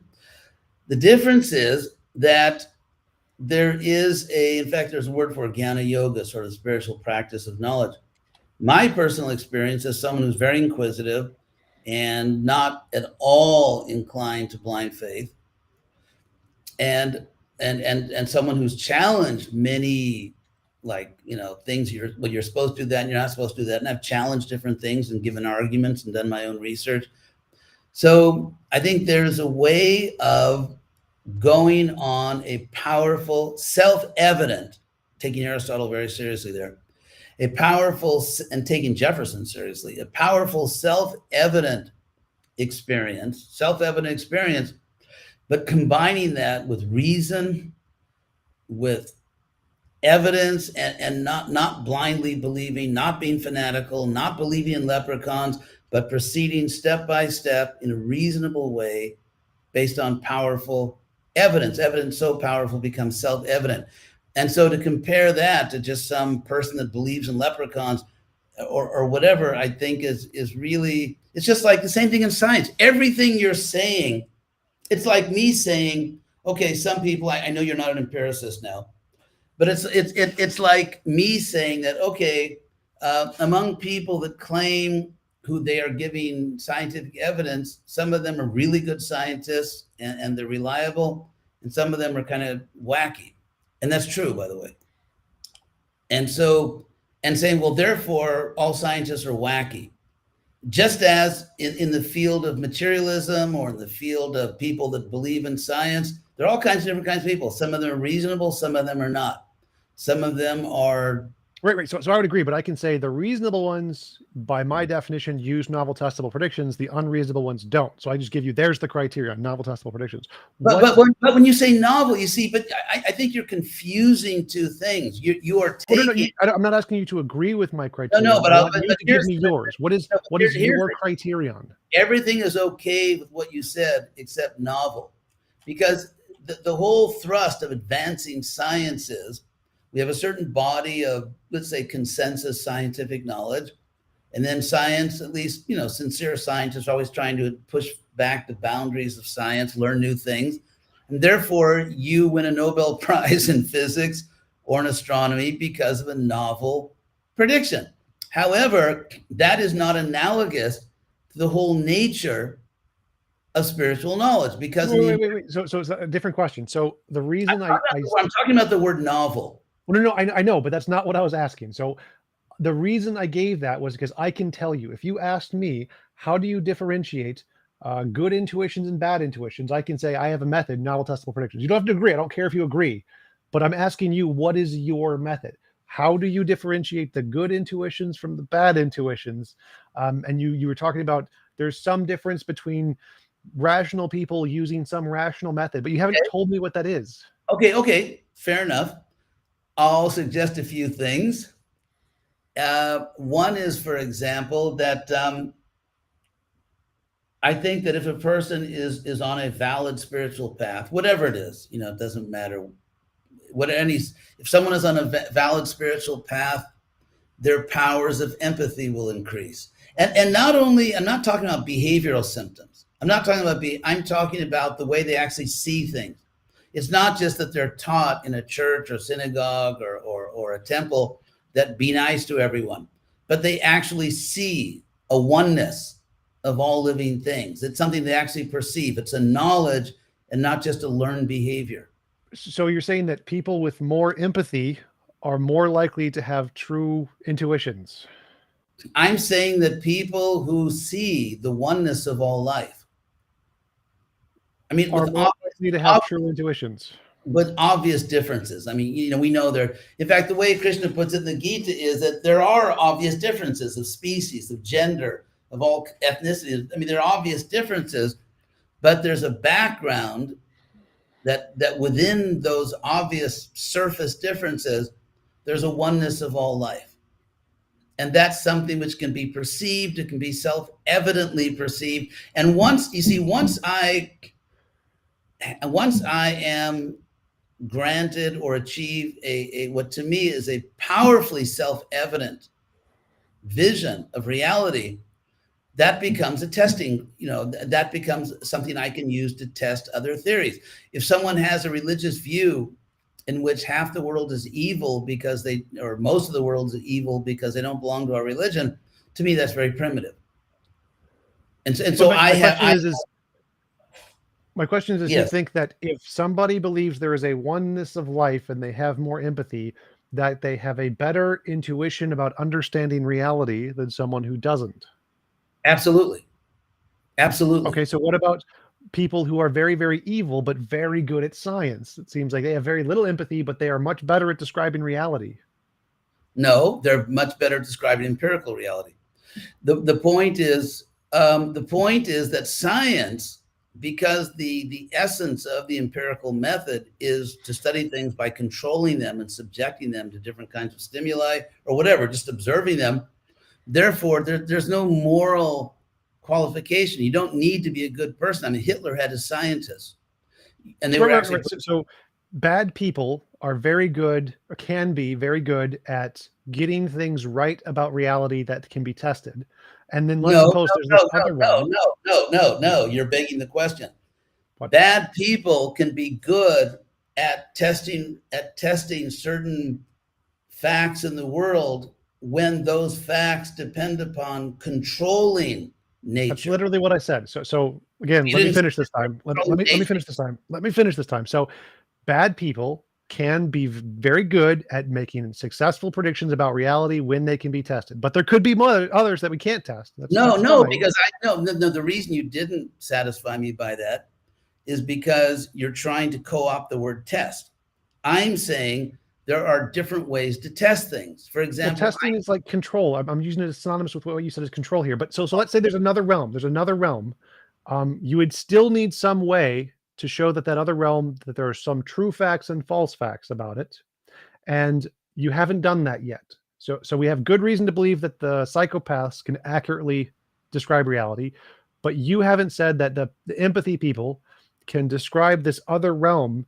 And how do we say if what their descriptions are correct things versus imaginary? How do we tell a difference there? The same way. Okay. First of all, the word test is kind of what I thought it meant. But anyway, I just looked it up. Here's the point. Here's my view. There is actually a spiritual reality and there is a material reality, and both of them actually obey discernible laws. So just as if someone believes the physical world is real, which I do, I'm sure you do, there's a real physical world. Sure. Then there are ways to objectively study that physical world. Yes. From my point of view, there is an objective spiritual realm, and there are certain basic principles, certain basic laws, and it is possible to objectively study the spiritual realm. But the difference is that the methodology in some ways is opposite, because when you're studying something by controlling it, that's very different from studying something by having to submit to it. Well, that's fine. So I'm okay with that. But in the case of the material world, if we want to know if one person's method is right and one person's method is wrong, we can know that because one can predict the future and one can't. Yes. Now, how do we do that for the spiritual realm? How do we tell if this method for the spiritual realm is the right method, this method is the wrong method? How do we tell the difference? Okay. To some extent, not exactly in the same way on the material side, one can make predictions. And my experience is, for my whole life, that people who sincerely take up certain spiritual methodologies, in fact, those things happen. But that's not the essence of it. I mean, those are just almost like benefits that come with it. But obviously, it is the case with me. There's certain basic spiritual truths, which I think are fundamental. And obviously, in the tradition I'm in, we make certain special, more detailed claims that people in other traditions might not agree on, but we would agree on certain very basic spiritual facts. And therefore, it is, I would evaluate someone's spiritual knowledge or their spiritual consciousness by, behaviorally, you could say, because there is a type of spiritual behaviorism, based on whether they understand certain basic spiritual facts, and if their behavior, and of course, someone can be a hypocrite or someone can accept the philosophy. Let me ask a different way. Okay. Why were the Nazis wrong about the spiritual realm? Well, I don't think they had a spiritual realm. Suppose they did. Suppose there's like a group of people who believe in the spiritual and think they should all just kill babies. Why are they wrong? How do you know that they're wrong about the spiritual realm? Because it's not just this one big blob. We have spiritual beliefs. I think if they had, I think that couldn't happen if someone had correct spiritual beliefs. If someone actually believed. That's begging the question. So no, it's the not. question is, how do you know that no, their spiritual beliefs are wrong?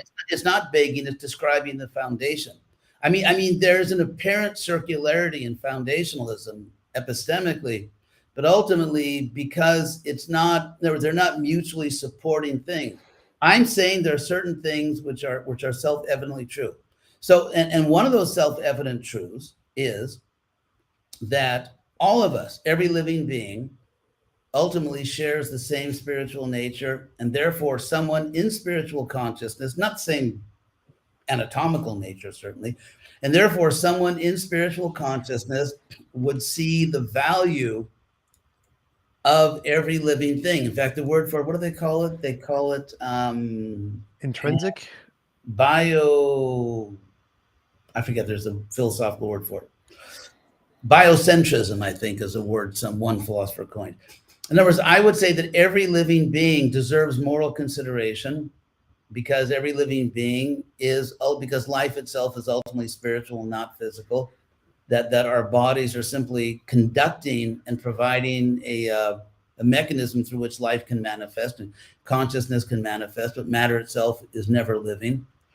And therefore, if someone does not recognize the ultimate value of all living things, then I would say whatever that person claims, that person does not have much spiritual understanding. Okay, but based on what? So there's many different ideologies that glorify evil. Why are they wrong? They're wrong. They're wrong because I would say that ultimately, not the nature of reality when it's transparently perceived, when people are in their right state of mind. I mean, there's all kinds of stories of crazy people that go and, stab someone to death because, it's some lunatic, and then they go to some psychiatric prison for the rest of their life.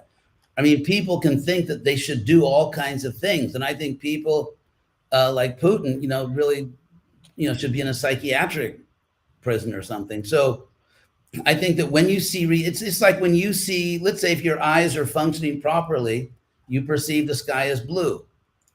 And if you can't see the sky, or if you think, so we can talk about people being, I don't know, you call it neurologically kind of basically in good shape.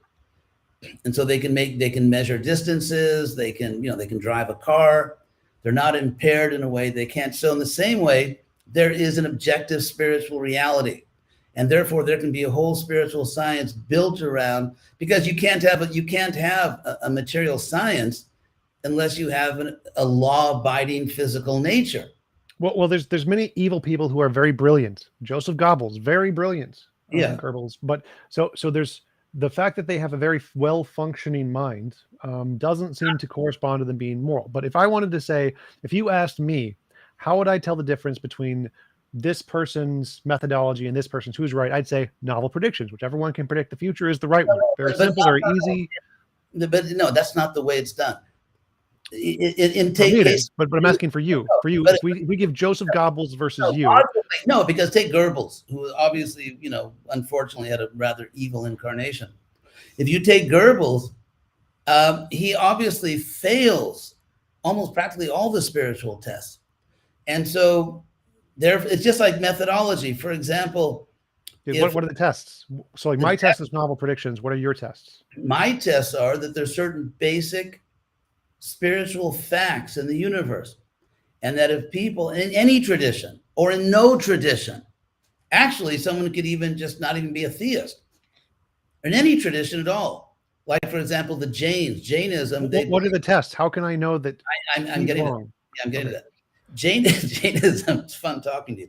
Jainism, for example, believed in an eternal soul, but no God. They were atheists, but they believed in an eternal soul. So that people at a certain stage of purity, it's like water. Water, if water is transparent, you can see through it.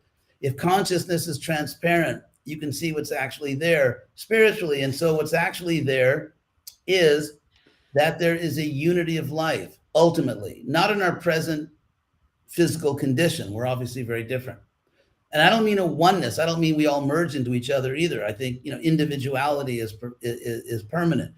But the point, so if someone like Goebbels clearly has no clue about the unity of life and despises and wants to murder people who are, physically or culturally different from him, then he totally fails a test. There are tests. If you have, even say theoretically, just to set up the system, because you keep asking for a system, which you have a right to do. If it's the case that there is a spiritual reality, and if that spiritual reality manifests according to certain principles, certain high principles, and the extent to which people, and you could observe those principles, frankly, in theologies all around the world, not all of them necessarily, but you can observe them throughout human history, that human beings, at least at a certain level of evolution of consciousness, have come to these same conclusions. And so therefore, there's an objective spiritual reality. People in an appropriate state of consciousness can perceive them. They agree on that. The Greco-Roman civilization took that as a given, that there is such a thing. You had a whole civilization, which was, and therefore someone's behavior is completely in violation of these universal principles, then it's assumed that person is not at all in a spiritual state of consciousness. So I don't see how that method works. So I understand how my method works. My method works is if somebody understands reality better, they will be able to describe future events better. But yours is something like if someone understands the spiritual realm better, they will understand the oneness of life or something. And people, when you have communities of people who share those views, in other words, I don't know, this whole thing about predicting, you're trying to take some of the basic principles of empiricism and say that every system of knowledge, that empiricism is the universal template for knowledge. If you claim you've got a knowledge system, you have to be like empiricism. And I'm saying that's nonsense. I don't, no one appointed you or any other atheist, no one appointed you to be the gatekeeper of objectivity. Right. So I agree there. So what I'm doing here is I'm contrasting my method, which is novel testable predictions. It's clear, it's concise, it's easy to understand. You can understand how it responds to reality, and then comparing it to yours, which is oneness and stuff, which doesn't seem to make any sense at all. You're creating there's a straw man argument. What I'm doing is I'm saying everything you have on the material side, which by the way is a side I also believe in and I'm grateful for, because I've benefited enormously in my life because of material science. So I'm not a science denier. I don't see science as evil. I see it as a great blessing. But the point is, everything that you've got on the one side, you also have on the other side, but you are skeptical about whether that side really exists. And so the failure of the spiritual science is not due to any internal contradiction. It's due to your skepticism about the basic principles of it. But if those basic principles are true, the rest follows consistently and coherently. Well, I'm not interested in the principles. I'm interested in the method. I want to know, like, if I The apply the method, novel the testable method, predictions method, it the fails. So if method. I think my novel testable predictions method should be applied to everything, and when No, it's applied to the everything spiritual, is it because fails. because everything is not a controllable physical object. Well, that's fine, but you would need to provide a different method that works equally as well I as have mine. provided it for thousands and thousands of intelligent people Well, wait, who are is it that oneness thing? If you see oneness, is this the method, the seeing oneness? not just, I mean, obviously there are further differentiations. It's not a, I'm just saying oneness in a, not in a crude sense, but just in a very general sense. There are further distinctions. There's all kinds of nuances and other facts. But I'm saying basically to have universal empathy, which derives not from accepting a doctrine, like, okay, I believe in the credo, but it derives from an actual vision. There is a, from our point of view, there is a spiritual realm. It is a lawful realm, just like the material universe is a lawful realm. There are people who advance in their understanding of it. The people who are advancing tend to all agree with each other as much as scientists agree with each other, not the fanatics. But I have no problems. You see, I think there's a basic distinction. There's tribal monotheism, for example, and there's philosophical monotheism. The philosophical monotheists agree on a million things. The tribal monotheists, where I think in a primitive state of consciousness, as all forms of tribalism are primitive, don't. And so you can't keep taking the worst forms. So you're doing two things, in my view. Number one, you're taking the worst examples of religiosity. And number two, you're arguing against spiritual science as if, well, since those things don't really exist anyway, or since they can't be empirically shown to exist, you can't claim there's a spiritual science based on things which I don't believe in. Well, But I'm not doing either of those things. So what I'm doing here is I'm saying I really understand novel testable predictions. I understand how they work. I understand the methodology. I understand what it says. I don't understand oneness. So when you say oneness is as good as testable predictions, that doesn't make sense to me. That's like I'll give you saying an analogy. leprechauns. I'll give you an analogy. I'll give you an analogy. And these are analogies from the material realm, but I think they help us to get at it. Take, for example, a really good sports team Sure. where the people on the team, they're obviously individual human beings, but the people on the team have really come to a level of consciousness where they're entirely playing as a team. They feel that it's a team. They're feeling teamness. And this gets back to the basic academic point that sociology cannot be reduced down just to the sum of psychologies. And so there is a group consciousness. It can be a team, it can be a family, it can be a marriage, it can be many things where human beings really feel one. So that in a family, in a good family, and I was fortunate, I think, to be born in a good family, if anyone in the family is in trouble in some way, it's a problem for the whole family. The whole family comes together and they really feel like we have to fix this. So there's a type of that kind of oneness. Not an ontological, well, even ontology, you could say that, but in any case, I won't get into the whole ontology of oneness, but a oneness in the sense where that's what empathy means. Let's say I'm looking at you and you're not just the completely other, you're not radically different. I can understand there's a sense in which we're the same kind of thing. We're both souls. And therefore, just as I care about myself and my self-interest, I care about my family, I care about my friends, and let's say in some way I care about you because of identification. That's what identification means. I can see myself in you, and I can see you in myself. That empathy, that understanding, and I mean, which is You can't see that in me. I do not understanding, not a thing I'm feeling. So from my worldview, somebody is right if they can predict the future more accurately, more often. addiction is not. Wait. This. I'm just comparing these to try and Go ahead. understand. In your worldview, somebody's more right if they feel more sense of oneness. Say it again, please.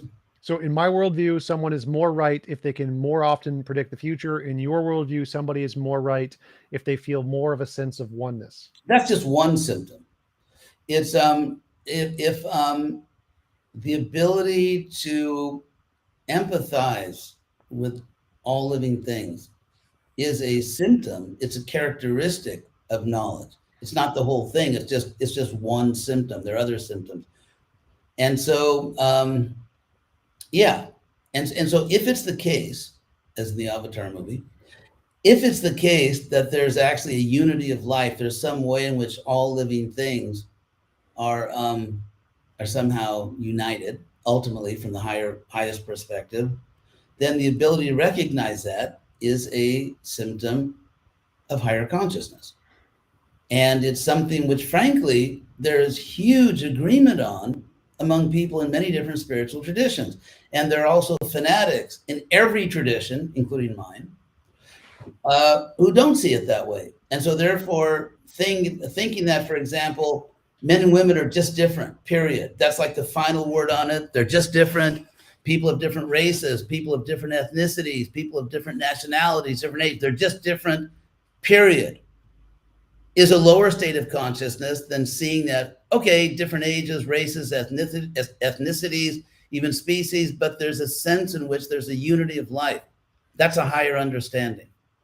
Okay, so that helps a little bit. We're making some bit of progress there. So in my worldview, predictions tell us about reality because we're very bad at predicting the future. And so if you can do that, your idea must be more than just imagination, because imagination is very bad at predicting the future. And that's why predictions give us a reason to think that that person is right about reality. Now, how does oneness tell us about the spiritual reality, like testable predictions tells us about the physical reality? Okay. First of all, just give one simple example that, what's his name? My God, that Irish philosopher, common sense philosophy, Sir Thomas Reid, has an argument against Hume's skepticism about causality. And Reid said that that someone could say that, well, the day always follows night, therefore night causes day. So there are conjunctions. Okay, I won't go there. It's just making things worse. So what you wanted to know, please repeat. I'm sorry, that was kind of I'll keep it.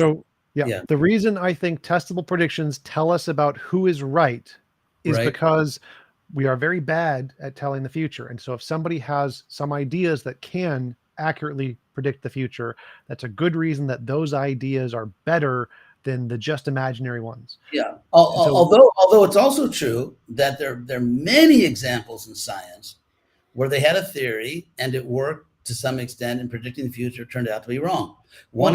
So how does oneness work like testable predictions? How does oneness tell us about the spiritual realm in the same way that novel prediction tells us about the physical realm? Because there are certain things which are metaphysical, not empirical, that if someone not only espouses it, but actually their behavior is completely consistent, it's obvious they're not just faking it, they really are seeing it, then that is evidence that someone is just like, let's say you take a biology test and you answer certain questions, the teacher reads the answers and says those are the right answers. So if someone claims to see things a certain way and their behavior is completely consistent with what they claim to be the case, then we assume, to the best of our knowledge, that person is seeing things that way, and that is a higher understanding.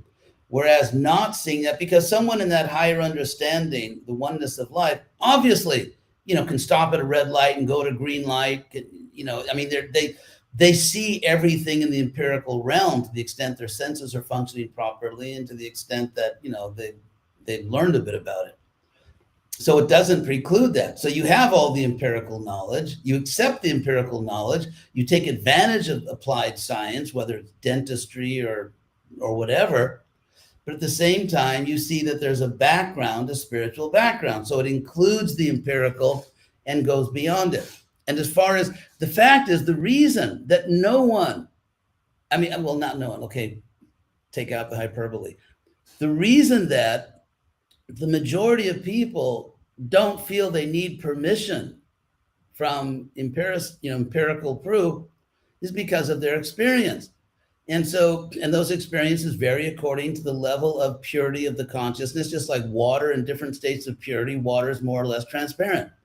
And so there are predictions about when your consciousness is transparent. You will see certain things. And people all around the world for many, many thousands of years, not the religious fanatics, not the superstitious people with their leprechauns, but the philosophers and the people who tried to be rational and were very intelligent. And they've come to certain agreements across space and time about the nature of higher consciousness. I've engaged in a spiritual practice. I've had amazing confirmation. These things are really true. They really exist. They're self-evident. And I don't have to prove that to anyone. I mean, and if people are willing to undergo the process, like take Einstein's physics. I mean, a very tiny, tiny percentage of the people in the world can actually work out the equations for themselves. And everybody else, I mean, almost 99.9% of the people in the world take it on faith that Einstein was right. And so the way the real, so this, anyway, I'm going all over the place here, but yeah, we do have a system. It is rational. It doesn't mean it's true. You know, it's just, let's say it's logically consistent. Even if it's untrue, it's logically consistent. It's had tremendous appeal throughout space and time, throughout civilizations all around the world. I have personal, powerful experience of it, that it is true. And I got everything I need. I don't see what's missing in my life, because someone who doesn't believe in these things doesn't believe it. Okay, you know, I wish you did, but I don't, you know, I'm not going to, you know, imagine that I'm going to persuade you. So, but I have a great life. And a lot of people I know have a great life, and we're experiencing this incredible reality, and there's nothing missing for us. We're just, you know, going further, and our life gets better and better. What can I say? Well, I would say that if we contrast that as your methodology and say mine is the guy who can predict the future more accurately is better, I think my methodology is a better one. But you would have to justify future prediction as the test. Yeah, that's because of what I said before, that we're very bad at predicting the future. And so the very few good ideas that can are more likely to correspond to reality than all of the bad ideas that can't. I could just as easily say that we're bad at getting into truly higher consciousness. The political situation in this country right now, in which you have, you know, these different groups hating each other, and just like, you know, who needs a constitution? If I can just get rid of my enemies, that, you know, even if we have to, you know, the constitution collapses, who cares?